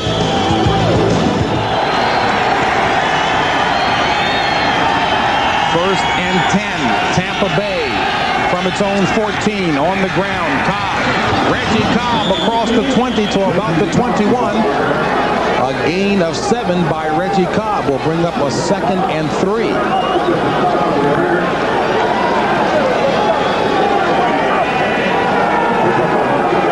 Reggie Cobb, although again, not 100% running well, and I think important for Tampa to continue to move that ball effectively on the ground. Continue to keep possession of the football. They've done a good job of that so far this game, and to get some points, obviously. But it's critical, time of possession. They need to keep the Raiders offense off the field. 2nd and 3. Copeland in motion. This is Cobb. And Cobb stuffed. Dropped. Chester McLaughlin. A loss on a play of about 3. And San Francisco continuing to pound Detroit. Tampa Bay had been doing a good job of stretching this defense, then cutting the football back. What they did right there is they ran the ball front side, they stayed front side, and there was no daylight. The Raiders defense stopped them dead for a loss of 3. They need to continue to stretch and cut the football back against the grain, get that Raiders defense to overflow. 3rd and 6. Big play here for the Buccaneers. Erickson launching the home run ball for Hawkins. By Courtney Hawkins. Wow. What a catch and adjustment by Hawkins. Wow. That was awesome. A 48-yard pass play, and give a lot of credit to Erickson also adjusting under pressure. Well, look at Courtney Hawkins. He beats double coverage. He gets to the outside. The safety comes over top. And here you'll see the safety coming in there. Courtney Hawkins just wins this battle. He goes up and gets the football. I tell you what, that's all Courtney Hawkins there. Of course, Erickson had to avoid the rush by Aaron Wallace and get the ball off. But goodness, give Courtney Hawkins a credit. A wonderful, wonderful big play. Out battling Eddie Anderson and Lionel Washington. Cobb. Wow. No go for Cobb. A loss of about 1 on the play there. We'll call it 2. The Raiders defense just stringing that ball out. Howie Long coming up in there and just laying the wood to Reggie Cobb. What a shot. And a little help from Joe Kelly as well. Well, you know, Sam White last week talked about in the euphoria after the game, the victory over Chicago, that this Tampa Bay squad would be in the playoffs next year. He amended that to say they will be a serious contender, but you're seeing signs of that now. Yes, we certainly are seeing signs of that very competitive football team right now. 2nd and 11. The draw to Cobb. And Cobb did not have much daylight to operate with, as he does get 2. And even signs like this with the Bucs battling back with the Raiders trying to intimidate, a good sign as well. Well, I'll tell you, the Buccaneers, James, on paper in statistical categories, they're competing very well or beating the Los Angeles Raiders. Time of possession, a big key. They're just not leading on the scoreboard. Tampa Bay playing very competitive, very good football right now against a very talented Raider defense and offense. Sam White seeing his running back Reggie Cobb work hard this afternoon. 18 carries, 44 yards. 3rd and 9.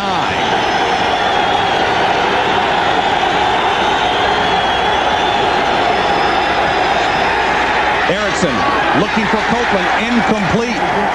Terry McDaniel. I'm sure Copeland heard the hoof of McDaniel right on top of him. So Michael Husted will come on to attempt the field goal. The rookie out of Virginia has a career best already of 57 yards. This will be a 49-yard field goal attempt by Michael Husted. Straczynski, the holder.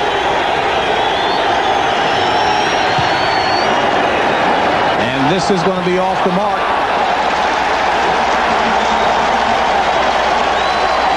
Michael Husted, no good on the 49-yarder. Still a 17-10 Raiders lead.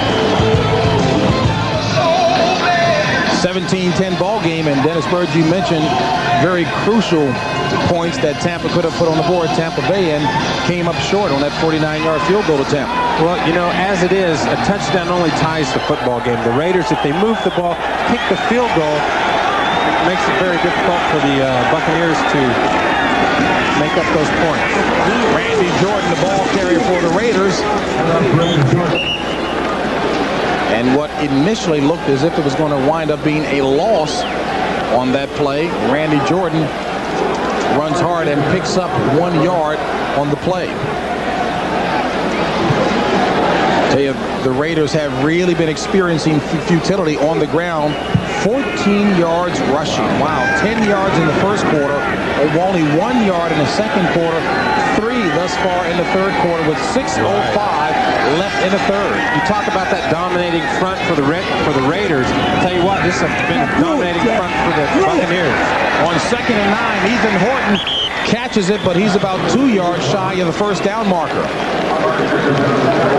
Well, the futility on the ground for the Raiders certainly coincided with the injury to their outstanding rookie out of Northeast Louisiana, Greg Robinson, there. Before being sidelined, he was the leading rusher of all rookies in the AFC. You see the numbers there, 591 yards. Very talented young running back. Very good moves along with explosive power. He's 5'10", 205 pounds. A very good running back. He's something that the Raiders need in this backfield right now. Something that they're not quite getting the production out of that running backfield that they would like to have. And Jeff Hostetler signals for a timeout on 3rd and 1 for the Raiders. Raiders are 0 for 5 on third down conversions. Hostetler wants to talk it over. We take a look at Floyd Peters, the defensive coordinator for the Buccaneers, just telling his defensive people, keep the pressure on, let's keep it going. They're playing very good defensive football, and he doesn't want them to let up. He's got to tell them, put the pressure on. You got to get these guys stopped, get that offense back on the field. He understands the importance of this 3rd and 1 situation.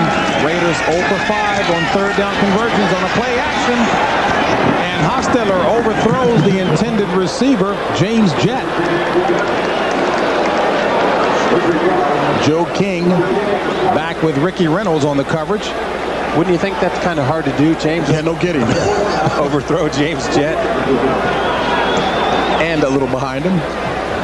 Well, Hostetler will be the first to tell you that this is certainly the most talent he's ever worked with in the wide receiving corps. As we take a look at Al Davis, the owner of the Raiders. And that's why you see the most talent. Al Davis, he'll take anybody that can run under a 4.140. And for that matter, he'll take anybody with a prison record to play on his football team. He likes him aggressive. Jeff Gossett punting from his own 30. Courtney Hawkins will field it at the 13. Hawkins looking for an opening and gets it back to about the 20. Dan Land, who has been very active from special teams play with the tackle, 47-yard punt.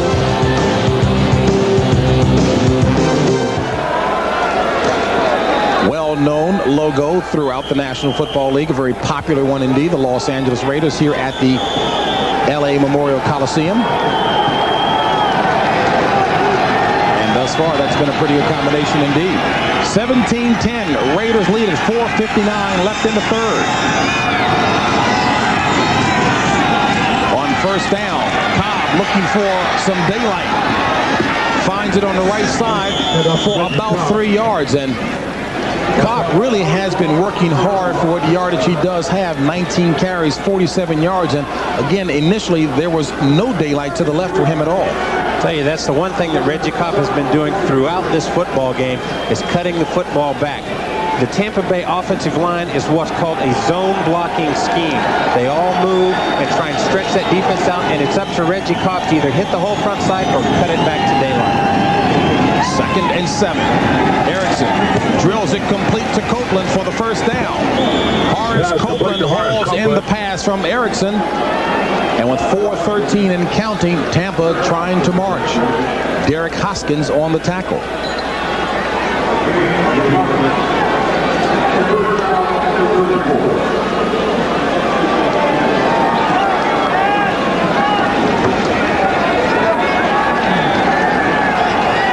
Ball spotted at the 35, 1st and 10 out of the I formation for Tampa Bay.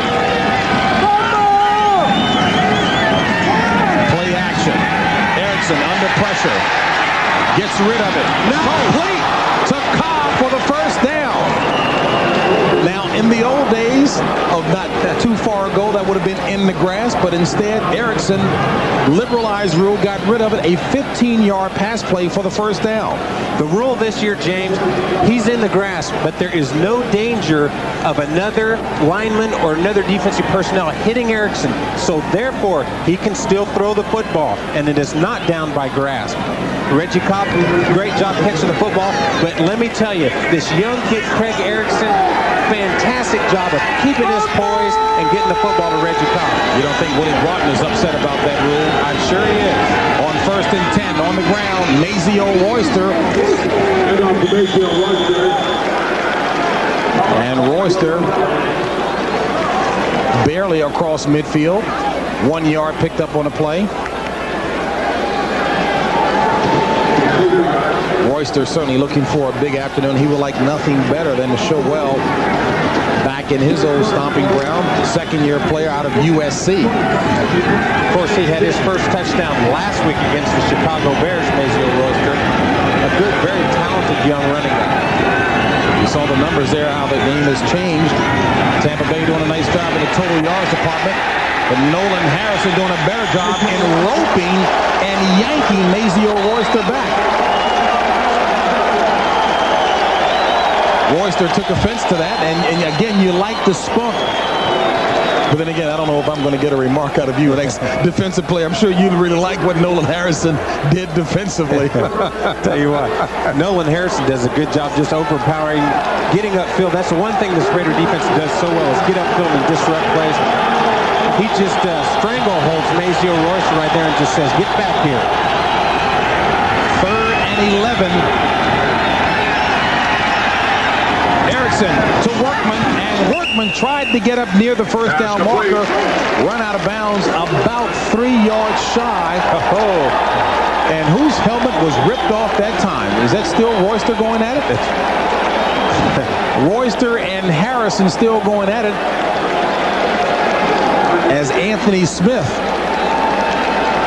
the big right end for the Raiders, tried to talk to Royster and calm him down.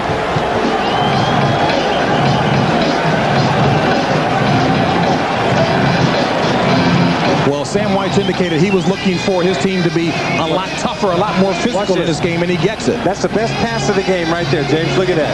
That's got to be about a 40-yard shot put. And what we don't see also is how Royster is doing his best to get over there, but you can see Anthony Smith saying, hey, look here, man. Please, this guy's crazy. Leave him alone. I assure you, a man that big, I would not be chasing him without a helmet. I wouldn't chase him with a helmet. Dan Straczynski's punt. Fair caught by Tim Brown at the 13. 1:14 left in the third. Back with more after this. And we're back with the California version of the Los Angeles Raiders Santa Claus. The LA Raiders on top of the Tampa Bay Buccaneers. 1:14 left to play in the third quarter. Sam White's understandably upset, Dennis, because we talked about that last sequence there with the helmet of Royster being thrown, but the no call was probably a bad call. That's probably the biggest thing about that. Nolan Harrison throwing the helmet, that goes right along the lines of taunting, unsportsmanlike conduct. I tell you, that should have been a penalty. 1st and 10 for the Raiders, and Bell finally hit by Marty Carter. A gain of 2 on the play will bring up a 2nd and 8, and Tampa Bay's secondary will be operating without Jerry Gray, who is out with a groin injury, and Martin Mayhew as well is out with a strained hip. So Tampa Bay's secondary will really be tested here. And again, coming into the game, Sam White was looking to try to contain the Raiders and that speedy wide receiving core from big plays. I assure you, the Raiders coaching staff knows exactly about that loss of the 2 starting defensive backs. As a matter of fact, here we go. On 2nd and 8, a flag on the play as Tim Brown catches it and takes it up to about the 23. And I'm wondering if that flag, Hostetler is indicating us against the Tampa Bay Buccaneers.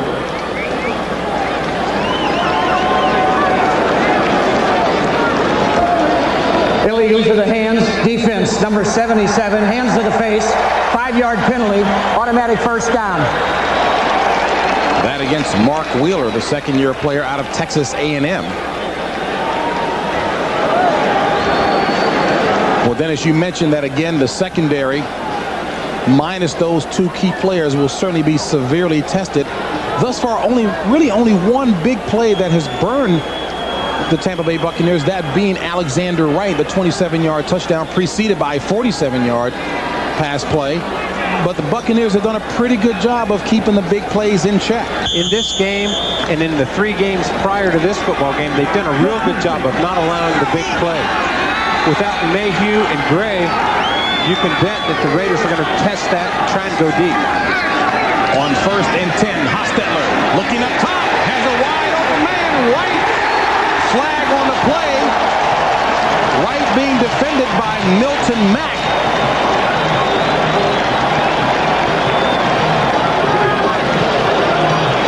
And there is a flag on the play, a 48-yard pass play, but we'll await the result.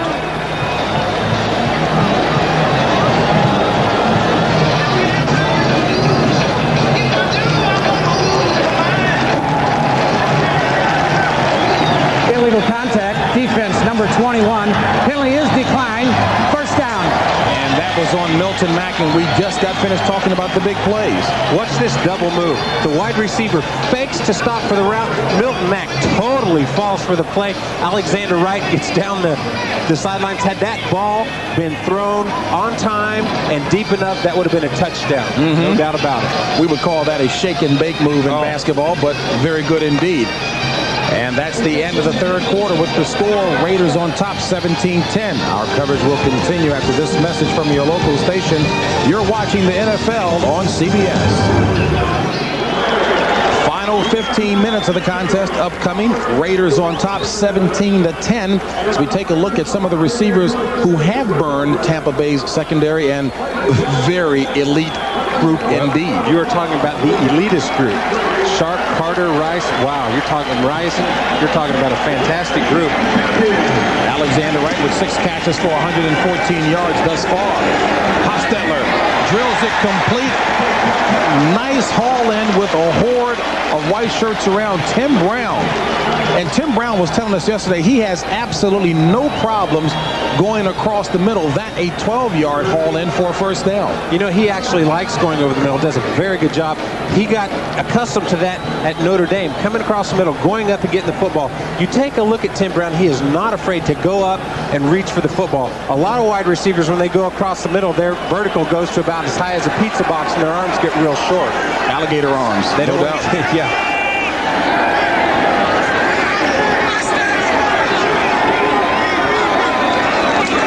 On first down, McCallum inside the 25 to about the 24. Ethan Horton doing a nice job of blocking along the way.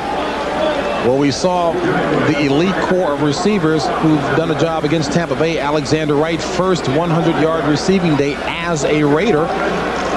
With the Dallas Cowboys, he certainly enjoyed some very good games. Total 10 catches for 170 yards against Detroit before. So he's adding to his numbers nicely here. 2nd and 5. Bell and McCallum, the backs. Bell in motion. Hostetler with all kinds of time. Flag on the play as Milton Mack batted down a ball that was intended for James Jett.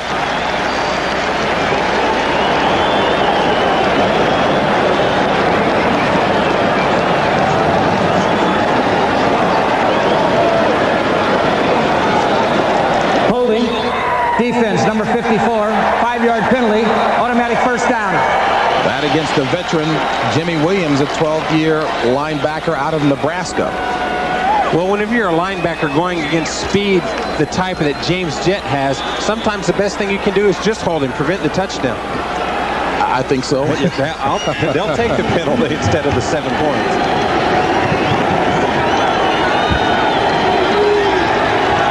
First and 10. Inside the 20 of Tampa Bay. Hostetler looking for Jett. Oh! Out of bounds. Milton Mack on the coverage.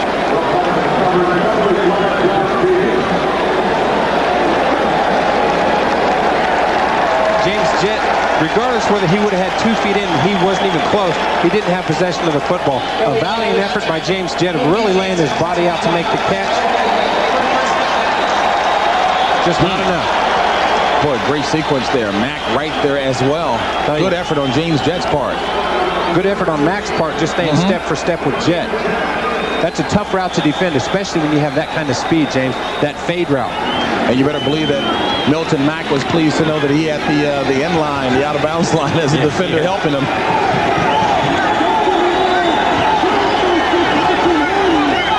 First and 10. Tim Brown in motion. McCallum, the ball carrier, runs into a wall, and Hardy Nickerson will make that Bernard Wilson the bottom of the pile, holding on to that foot for dear life. Good effort on Bernard Wilson's part. Wilson doing all he can to hang on. Napoleon McCallum doing all he can to get the extra inches out. Tell you what, this is just a battle. They're scraping and scratching and just fighting and clawing for everything they can get both sides. I really like it whenever there's this much competition in a football game. You've got to give it to that young Tampa Bay defensive line. They've really performed well. 2nd and 7 from the 10 of Tampa Bay. Hostetler. Looking for Jett again, who can't hold on to it, and Ricky Reynolds applies the hit on him nonetheless. Ricky Reynolds on the coverage. 12:31 left in the ball game. Tampa Bay trailing the Raiders 17-10. Well, that just goes to show you, it doesn't matter how much speed you've got, every now and then you're going to get pelted. He took a shot there.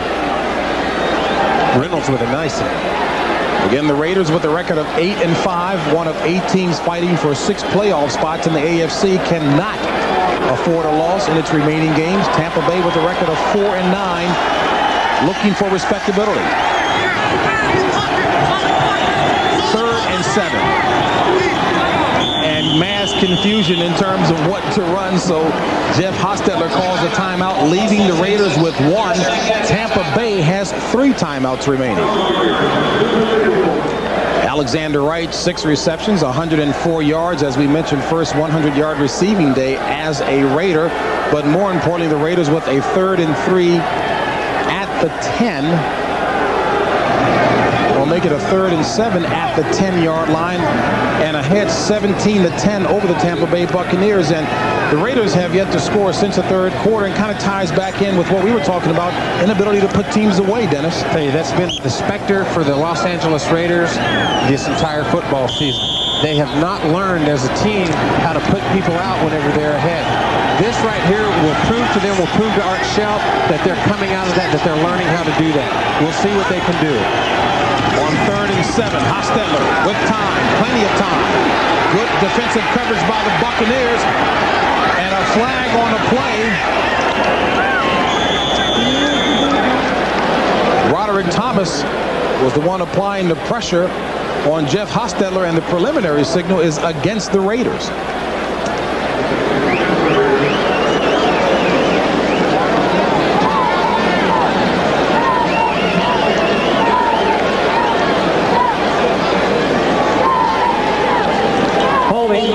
Offense, number 68. Penalty is declined. 4th down. That against Bruce Wilkerson.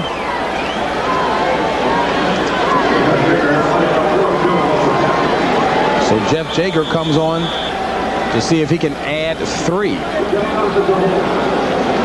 for the Raiders. This will be a 28-yard field goal attempt by Jeff Jager. It's good, so the Raiders, there is a flag on the near side, 14.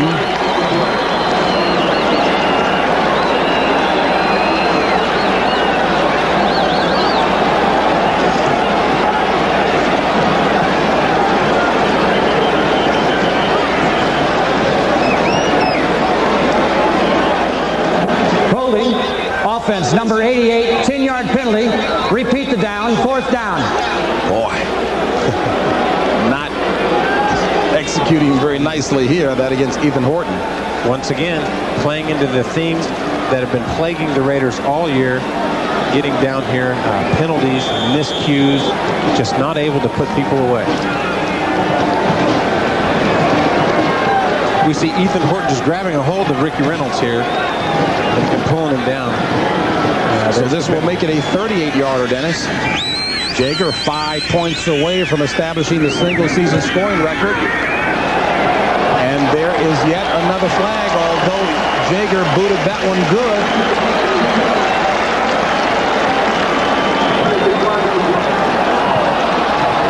Yes, there is flag another at flag. the 19. Holding. Defense, number 70. 5-yard penalty. First down.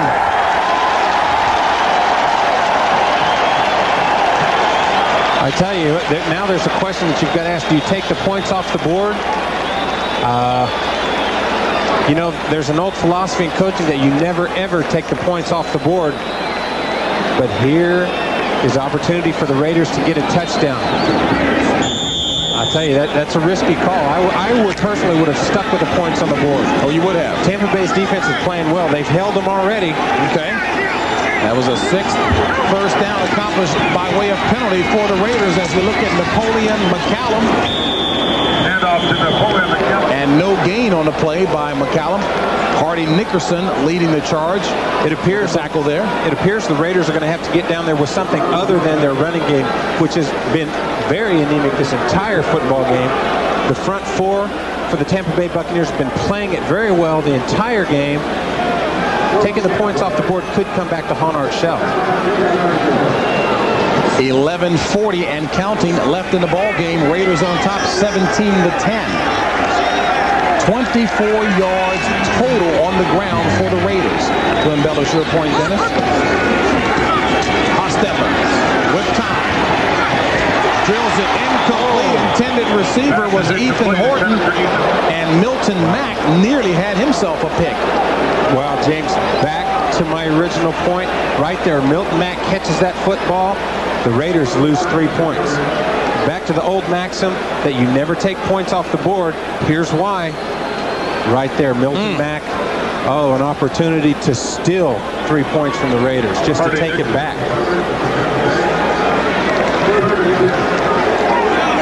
3rd and 10, ball at the 15. Hostetler, 16 of 23 for 220 yards. Raiders 0 for 7 third down conversions. Incomplete. Nice defensive job by Ricky Reynolds, who got a hand in there.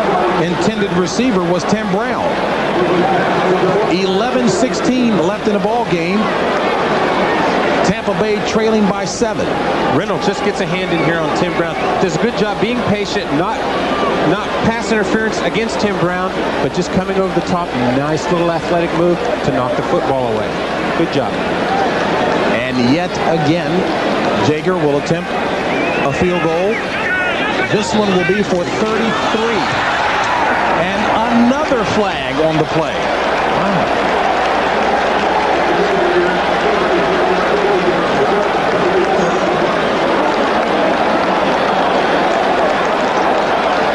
Dan Turk indicating against Tampa Bay.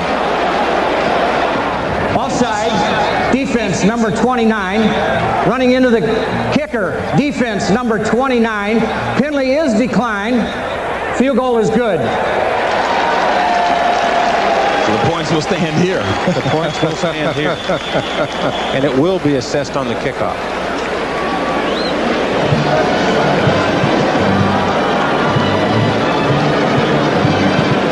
Well, the points stand, as Dennis Bird indicated. Back in a moment.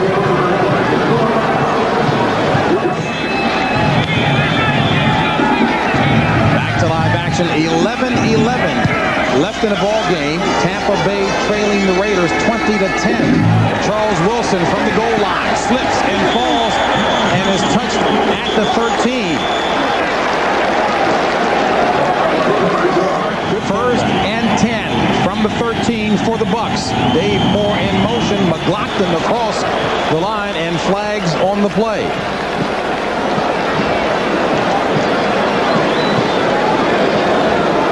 Start. Offense, number 76, simulating the start of a play. 5-yard penalty. Still first down. That on Scott Deal as we take a look at the AFC playoff picture as of the moment. Raiders doing their best to stay in contention here. 8 teams fighting for 6 playoff spots. And believe it or not, your Jets are still in the picture. Yeah, imagine that. I'll tell you, they've been playing very dismal offense. I'll tell you, it's a hot Houston team that is heading toward the playoffs now. It's victory over Pittsburgh today. Houston now, James, fighting for home team advantage. They're obviously in the playoffs. Now their big goal is to get the home field advantage. They like to keep the fans in the game.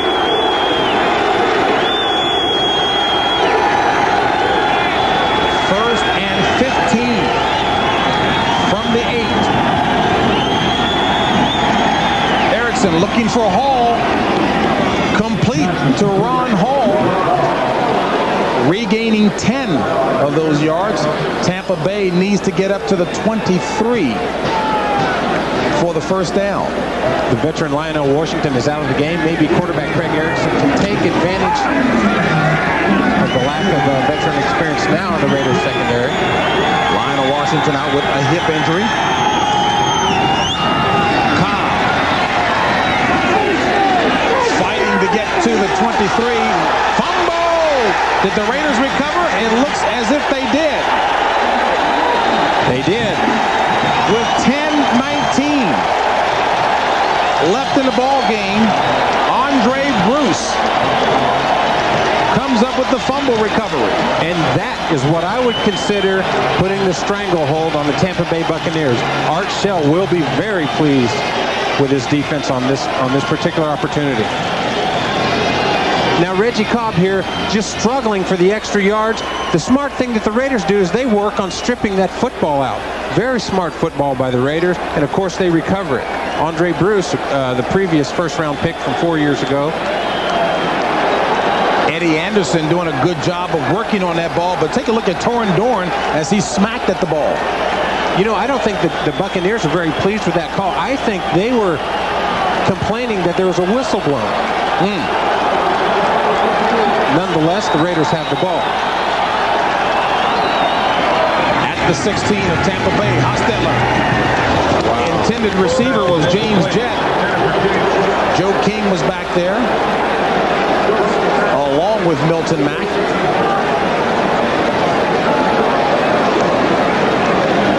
Now again, you're thinking, Dennis, that the forward progress had been stopped and the whistle should have blown? Yeah. Reggie Cobb once again trying to get to the first down, but his forward progress is obviously stopped. The play should have been whistle dead. I think that's what the Buccaneers were complaining, that the play was dead, but the Raiders still come up with the ball. 2nd and 10 from the 16 of Tampa Bay. Under pressure, Hostetler throws it quickly. The blitz was on as Barney Bussey was speeding in on Jeff Hostetler. This is obviously a situation, a position on the field where you expect to see blitzes. What the Tampa Bay Buccaneers and Floyd Peters in this defense would like to do is obviously restrict them once again to just 3 points instead of a touchdown. And they do that by adding the pressure. Darren Anderson. It's interesting to point out, along with Roger Jones in the secondary now. Interesting, you have less area to cover as a defensive secondary, so you can afford to bring an extra guy off the corner. Raiders caught by Ismail at the 2. First down, Raiders.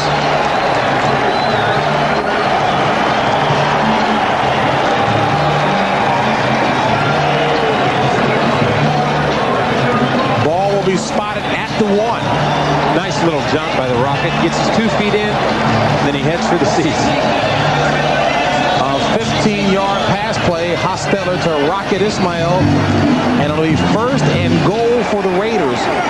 Ball at the 1. McCallum, the tailback, out of the I formation. Right leg by Hostetler, touchdown Raiders.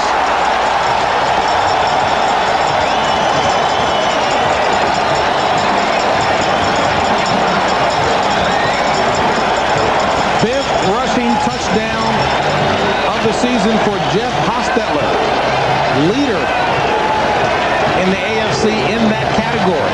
Wow, what a tremendous fake here. Everybody's eyes are going to the middle of the screen. They think the dive is going over the middle. Hardy Nickerson is just busting up in there to disrupt this play. And quarterback Jeff Hostetler runs it out. 5 touchdowns for the quarterback Jeff Hostetler. That's usually something that you see out of a quarterback like Steve Young or Randall Cunningham. Jeff Hostetler doing a good job of rushing with the ball. First Raider quarterback to do such, run for 5 touchdowns in a season. And Jeff Jager now 2 points away.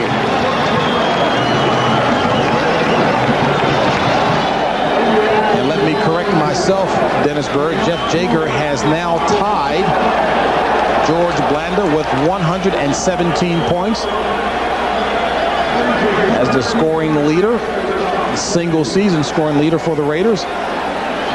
Next point after a field goal, Jager will have it all to himself. Of course, George Blanda, a legend in the game of football and a legend here with the Los Angeles Raiders. That's quite a milestone for Jager.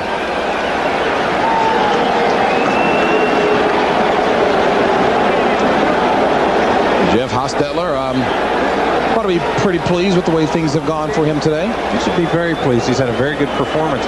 Once again, establishing, in my opinion, his toughness as a quarterback. A very tough, very dedicated quarterback. I like to see him have his success. Well, now, Dennis, I've got to be quite honest as we take a look at Hostetler. He's a bit more extroverted there in terms of his actions than he was in our conversation yesterday. And little did I know the reason he was so standoffish was because one Dennis Bird greeted him rather rudely when you were on the playing field. I didn't think you would bring that up, James. He was a little quiet in our meeting yesterday. Of course, who knows, it could have been because of the hit I put on him at Giant Stadium last season that put him out for 4 games. Cost me $3,000 in fines. But now, as nice a guy as I've come to know you as being, finish the story now. The officials thought you were actually taunting him as well. Yes, they did. Oh, listen to him. Yes, I they would did. That was it, huh? That's the embellishment, huh? I would never do that. A fine quarterback, James. Yeah, well, see, I didn't know any better until our director, Craig Silver, had come in to ask why Hostetler was so quiet.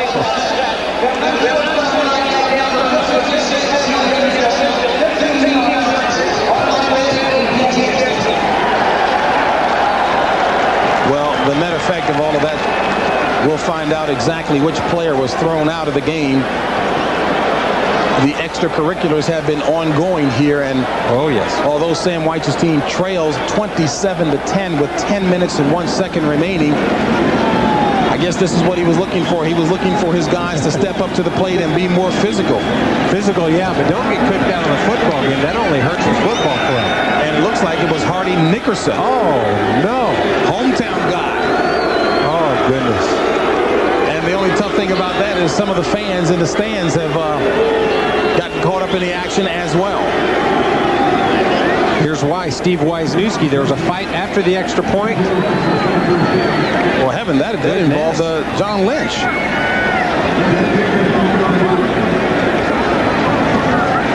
And Nickerson certainly is one fiery type anyway. Oh, absolutely. Easy going, as we mentioned before, born-again Christian off the field, very mild-mannered, but boy, on the field, talk about undergoing a change. Still a Christian on the field, but I tell you what, Jekyll and Hyde. From the 7, Mazio Royster. And Mazio Royster with a nice return to the 34, and yet again, extracurriculars continue. Jager hurt himself on that, making the tackle on Mazio Royster. Yeah, Jager gets up. It seems to be running okay.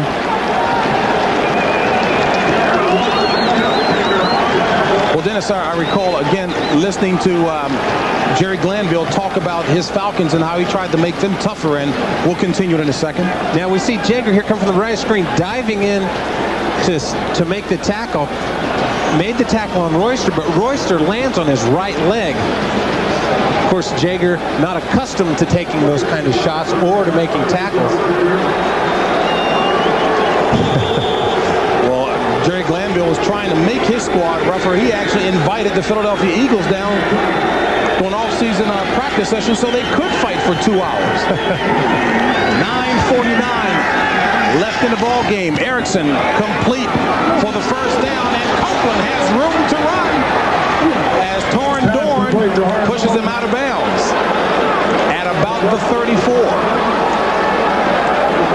For those of you expecting to see 60 Minutes, welcome to LA Memorial Coliseum. You are watching the NFL on CBS and the game between the Tampa Bay Buccaneers and the Los Angeles Raiders. I'm James Brown along with Dennis Bird, and our score, Tampa Bay trailing the Raiders 27-10. Erickson to Workman. And Workman has the first down and bores ahead to about the 20. Wow, I am impressed with the tenacity of this Tampa Bay offense. Look at that. They are not giving up. They've got 9 minutes in this football game left to go, and they're going to maximize every second they get. And Jeff Jager trying to check that ankle of his to make certain that it's okay. Tampa Bay has spotted the Raiders a 14-0 lead in the first. Reggie Cobb runs into his own man, but second and third effort still on his feet. Looked like a pinball player that time. 9 yards the hard way by Reggie Cobb. The hard way. As you mentioned, he's a pinball just bouncing off a blocker. Oh, man, am I impressed. And look at that uniform. That tells a story of what kind of day it's been. Well, take a look at this. Watch Reggie Cobb. Finds his hole, gets around to Bing here, his own man. Bing, that's one shot. There's two big shots. Chester McLaughlin. And then gets pushed forward by Joe Kelly. I guarantee you, by the end of that play, he had no idea which way he was going. Give me a drink, the man said. And there's a down Raider player. Looks like Joe Kelly, and now he is up under his own power. And walks off okay. Final scores from around the league. Houston won its 9th straight, sweeping Pittsburgh for the season, 26-17. Atlanta's playoff hopes very slim now, having lost to Washington. Atlanta has never won at Washington's RFK, and Buffalo continues to give Miami fits in Miami, winning that one 47-34. Winning big, 47 points against that Miami defense. That is an accomplishment. People talked about it. We look at the 49ers have won that football game against the Detroit Lions, and as a result, clinched the NFC West. Some exciting football being played today. 2nd and 1 for the Buccaneers. Erickson, complete, and Copeland holds on. A 5-yard pass play, and it's a first down. Terry McDaniel with the hit. Tampa Bay, a big A for effort as we take a look at the NFC West. And these are updated standings. San Francisco clinched the NFC West with that victory. And Atlanta, as I mentioned before, Atlanta hurt its chances against the Washington Redskins, losing today. First and goal from the 4. Cobb. Flag on the play. Nolan Harrison on the stop. Nolan Harrison was involved in quite a bit of jawing and pushing earlier with Mazio Royster. You saw him put his hands up trying to keep from having a penalty assessed on him. You know, Nolan Harrison. Illegal use of the hands. Defense. Hands of the face mask. 5 yards. Or half the distance. First down. Nolan Harrison being very animated. You see him in this game, a very tough, mean, rough player. But you know what his hobby is? Collecting comic books. He's got a collection of over 4,000 comic books. Well, I'm sure Action Comics for sure. I wonder in which comic book you see somebody throwing somebody's helmet. Trying to act like Thor, huh? First and goal.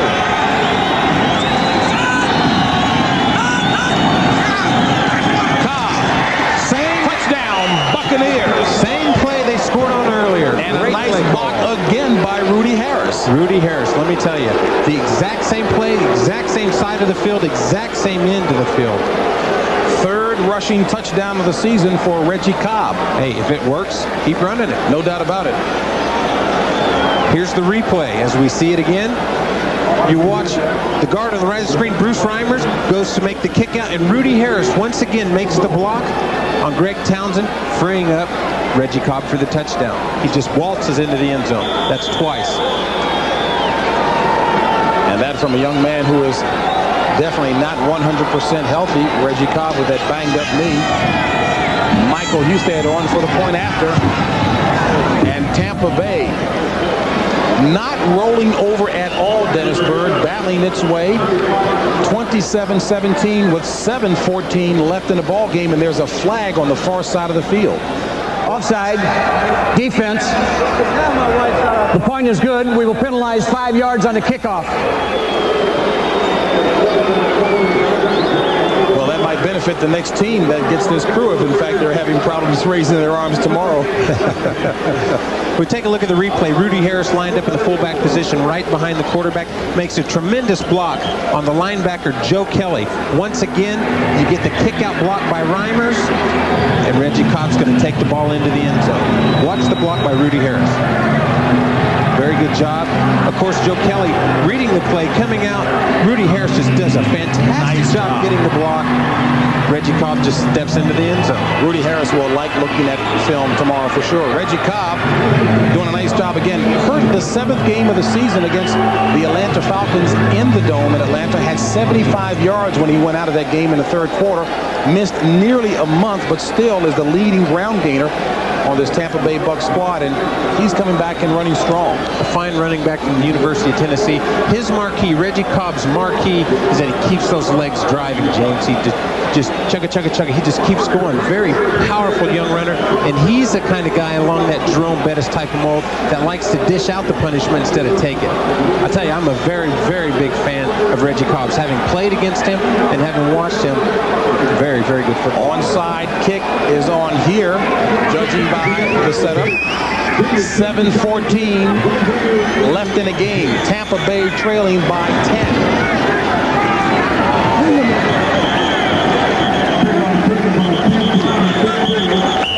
And yet some more extracurriculars. Curtis Buckley is going on the side of the Buccaneers.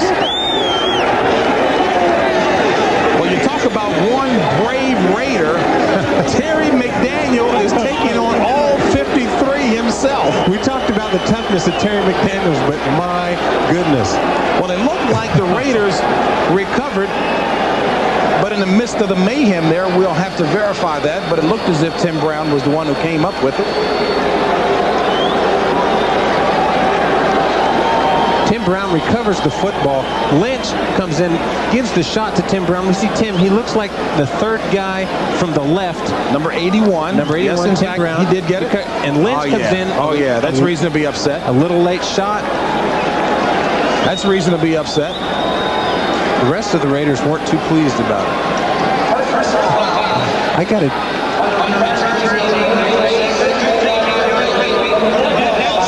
First down. I got to tell you, I admire, I don't know if you'd call it courage or what, quite possibly stupidity of Terry McDaniels. Holy smokes. Here's the fight. Now, and see, Rocket Ismail was the one who was caught in the act. But look at Terry McDaniel going against 5 Buccaneers. Well, I guess the only advantage that Terry McDaniels has is he knows that every punch he throws, he's not going to hit one of his teammates. Just let him rip. Well, Terry McDaniel is one guy you want to go into battle with. My goodness. I guess so. A tough young man. Wow. Kansas City, San Diego, what a battle there. And with Seattle, Phoenix, and flags, well, just nothing new. Bruce Wilkerson and Demetrius DeBose. Wow. Well, you know what? We did the Atlanta-Houston game, and I know we kept a punch stat for that one. This one certainly has to rival it. I tell you. Start. Offense, number 76. 5-yard penalty. Still first down. This has the makings of one of this decade's greatest fights, James. Well, and Al Davis is a big fight fan, but I'm not sure that he's enjoying this. And a reminder, coming up at the conclusion of this contest, it'll be 60 minutes, seen in its entirety, except on the West Coast and the Mountain time zones. Hostetler to McCallum. Napoleon McCallum across the 30. A gain of 2. A running play we haven't seen a lot of so far in this game, which is the counter play. You said not having seen enough of that? We haven't seen much of it. Well, of course, here's the most important stat of the day. Punches thrown, Tampa Bay 57, the Los Angeles Raiders 72. Now what's most important is punches landed. How many landed? I assure you, Terry McDaniels took his share in that little foray over on the sideline. 2nd and 13. Ball at the 31 of the Raiders. Hostetler complete to Tim Brown. Brown takes it up to the 40. Needs to get to the 44 for a first down. 9-yard pass play. I hardly think that stat is correct. There have been punches, there have been kicks. This should be a kickboxing match. We ought to have kick stats, punch stats. We ought to have them all. Well, your point's well taken, though.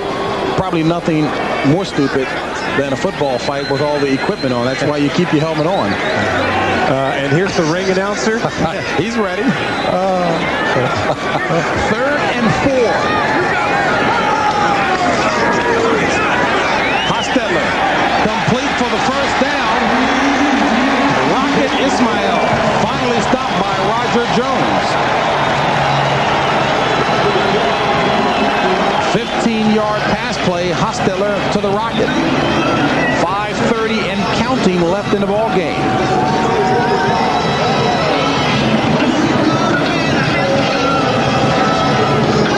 Now, Dennis, I think we may mention the fact that this is, without a doubt, the fastest wide receiving corps in the National Football League. And look at those times.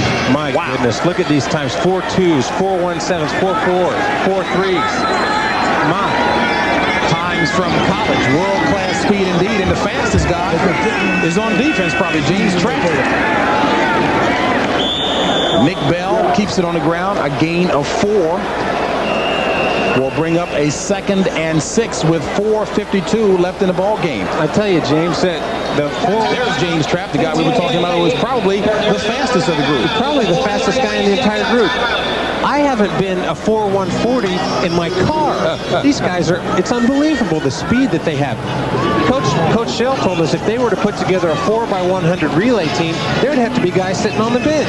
You've got 6 or 7 guys that run 4.2, 4.3, 4.140s. You got to set guys out. You could have a little runoff to see who's the best guy for your 4x100 meter team. And interesting enough, Willie Gault isn't even starting in this game. He's the only one that's won an Olympic gold medal. He's old fast, if you will. He's old fast. I tell you, fast is fast. There's a timeout on the field as you take a look at the current numbers for timeouts. Tampa with 2 and the Raiders with 1 with 4:52 remaining in the ball game. Coming up next Sunday, NFL action continues here on CBS. Doubleheader action, Detroit at Chicago. That will be the big game. The Saints at Philadelphia. Late games include Washington at Dallas, Giants at Phoenix, and Tampa Bay at Denver. That'll be coming your way next week here on CBS. And of course, the NFL today kicks it all off. 2nd and 6 from the 42. McCallum and Jimmy Williams with the hit. A gain of only 1 on the play. I might mention that James Jett did get a gold medal as an alternate on an Olympic track team. Another timeout called by Tampa Bay, leaving 1 for Tampa Bay and 1 for the Raiders. We saw a shot there of Howie Long and Chester McLaughlin. Boy, that's an interesting pair. As we look at remaining games left for Kansas City, Denver, and L.A. Teams, of course, in the chase. And what would you judge by the remaining schedules? Well, I tell you, you got to think that Kansas City obviously is in the driver's seat in the AFC West. Denver Broncos, they've got a pretty, well, obviously with the Raiders, or with the Tampa Bay, they feel that that's a game that they should win. And of course the Raiders, the Los Angeles Raiders, they're in control of their own destiny right now. If they get into the playoffs, it's entirely up to them, obviously. Green Bay can be difficult, though. A little over 2 minutes remaining in this contest, and look at the score here, 28-24. San Diego was leading in that contest, 17-zip, and boy, have they battled back and forth. Raiders fans will love nothing better than to see San Diego pull that one out. Incomplete.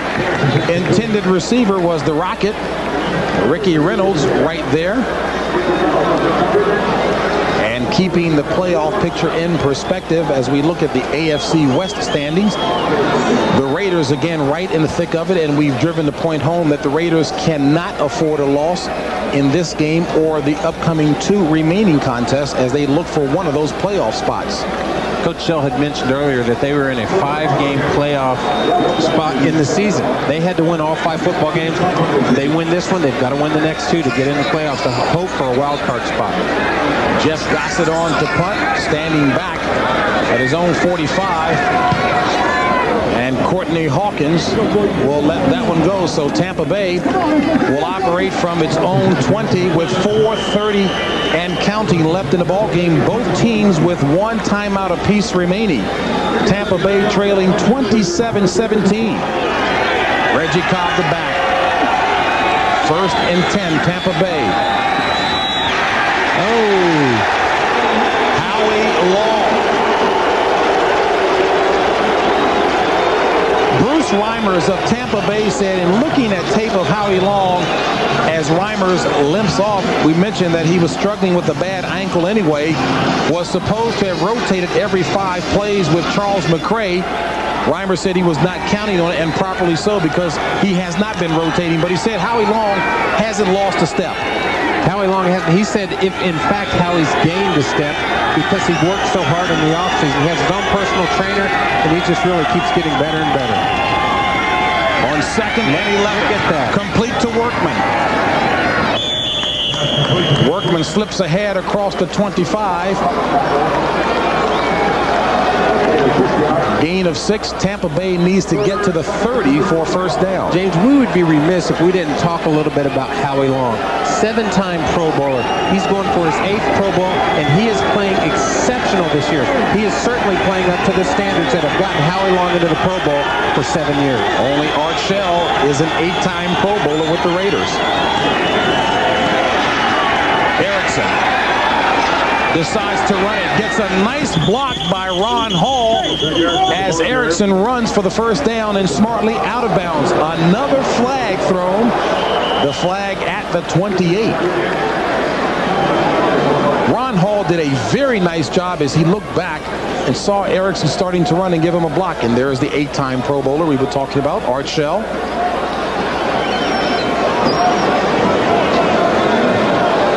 Ron Hall, of course, a veteran tight end for the Buccaneers, doing the smart thing, making the block for Erickson. Of course, he wanted to seal and give Erickson the outside so he didn't have to cut it up and take the shot. Personal foul. Defense number 91. Hands to the face. 1st down. Chester McLaughlin. Bruce Reimers also had some kind words for McLaughlin, not of the penalty variety, but the kind of package that he brings to the field. A big package, James. I tell you what, Chester McLaughlin is a huge man and very explosive and very powerful. That's what makes him such a good ball player.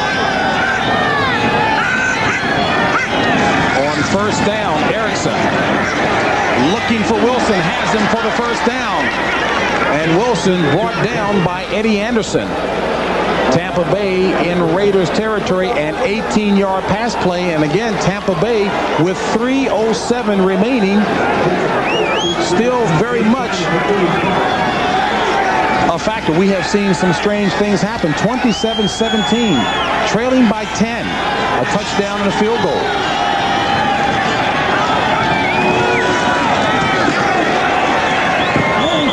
Incomplete, thrown at the feet of Charles Wilson.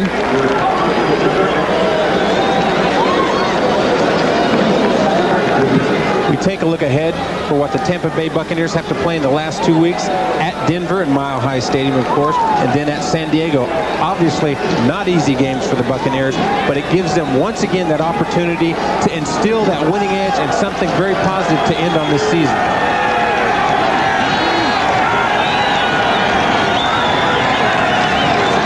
On 2nd down, Erickson decides to run it again and dives for the 1st down. Aaron Wallace on the stop. The clock continues to wind down. 2:30 and counting.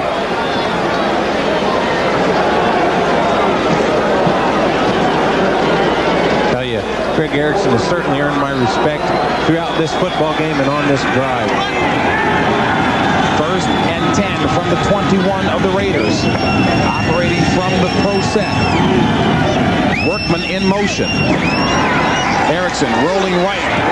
Drills a pass complete to Horace Copeland at the 10. Nice job. An 11-yard pass play, good enough for a first down, and Tampa Bay looking impressive on the drive as we wind toward the 2-minute mark. Coach Sam Weiss is doing something here for his young quarterback. He's getting a rollout. They're going to pull an uncovered guard and get him in front of Erickson. Rollout protection. What that does is it effectively makes only 2 rushers. You see them, Long and McLaughlin, only 2 rushers able to rush the pass. Look at the punishment Horace Copeland takes there. From McLaughlin at the end. Wow. Sam Weiss looking at his club, trying to get him to move. 1st and goal from the 10.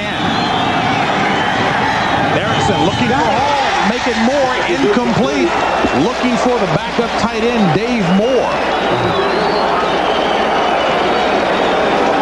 And we're at the 2-minute mark. 1:57 left in the ball game. We take another look at it. The ball goes in and out of the hands of Moore. Oh. 1:57 left. Tampa Bay trailing by 10. 27-17. Raiders on top of Tampa Bay. 1:57 left in the ball game. Both teams 1 timeout apiece. Tampa Bay at the 10. 2nd and goal. And don't forget, coming up next at the conclusion of this game, 60 minutes seen in its entirety except on the West Coast and in the Mountain Time zones. Trips left. Ron Hall in motion. Erickson throws it away smartly. No one open that time. And there is a flag on the play. Surprise. But this one will go against Tampa Bay, James. Illegal motion.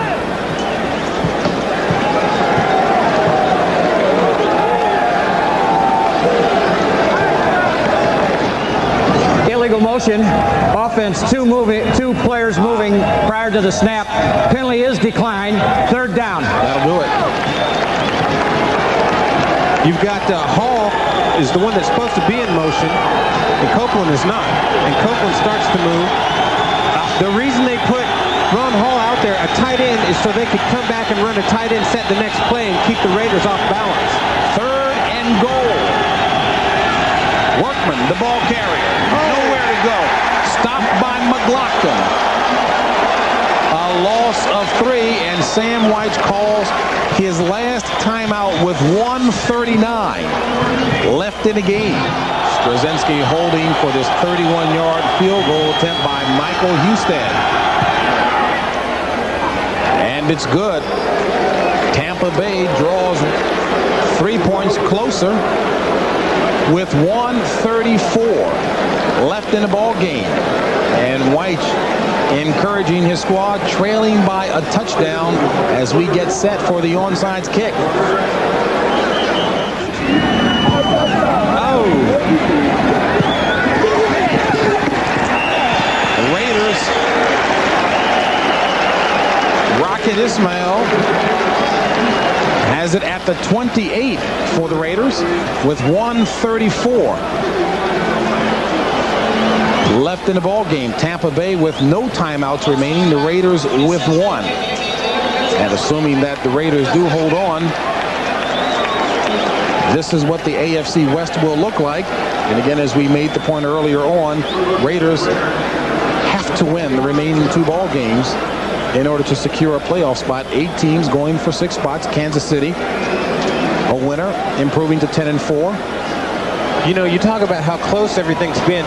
You've got 6 spots open, and you've got 3 teams right there in the AFC West that are sitting there battling for it. I tell you, talk about a competitive conference, as well as the AFC East, which is a competitive conference, Miami and Buffalo and the New York Jets. Flags on the play with 1:32 remaining. The Wiz, Steve Wisniewski, not pleased with the going-ons of the defensive linemen. Well, Sam White certainly ought to be pretty pleased. Not that the team, if in fact this score holds up, loses the ball game, but the effort displayed, even in the face of some of the mistakes, the turnovers that gave the Raiders the edge.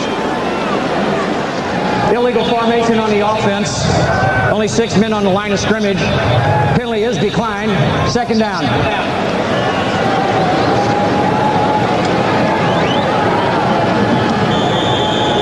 Here's the AFC playoff picture as we take a look at it.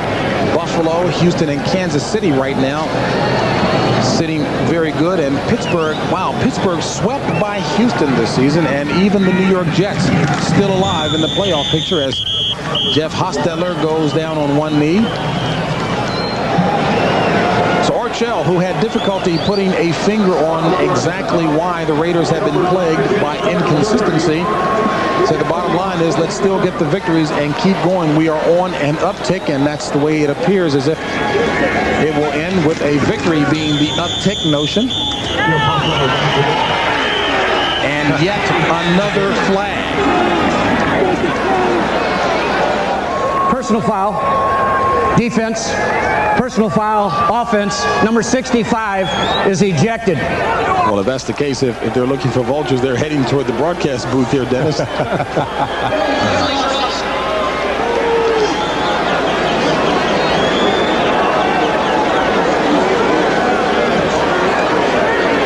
In terms of bite-sized morsels, figuring out what has been resolved regarding the playoff picture, the Giants and Cowboys are in. The 49ers, with their huge victory over the Lions, clinched the West and a bye. And the Houston Oilers, sweeping the Pittsburgh Steelers, have clinched the AFC Central. Houston winning its 9th straight game this season. The important thing right there with what we're looking at, the Giants, Cowboys, and Oilers are all three fighting on getting the home field advantage for the playoffs. Who would have thunk it preseason that the Giants would be in that position? No kidding. Turnovers with the coach. No kidding. Dan Reeves. Oh, remarkable job by Dan Reeves as Jeff Hostetler goes down on one knee again. Dan Reeves got himself a running game and got rid of some players, kept the ones he wanted. And much to the credit of my former coach, George Henshaw, who is now the offensive coordinator for the New York Giants. If you take a look at the difference between the play clock and the game clock, obviously the Raiders will have to snap it one more time, and Jeff Hostetler will do what Ken Stabler would call the position win the game. Get down on one knee.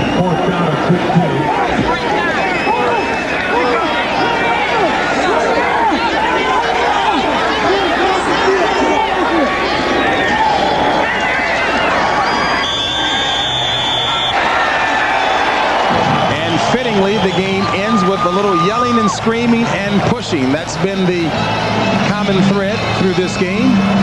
The Raiders come up victorious, beating the Tampa Bay Buccaneers 27-20. Sam White, his squad loses their 11th game, 11th consecutive year with 10 losses or more.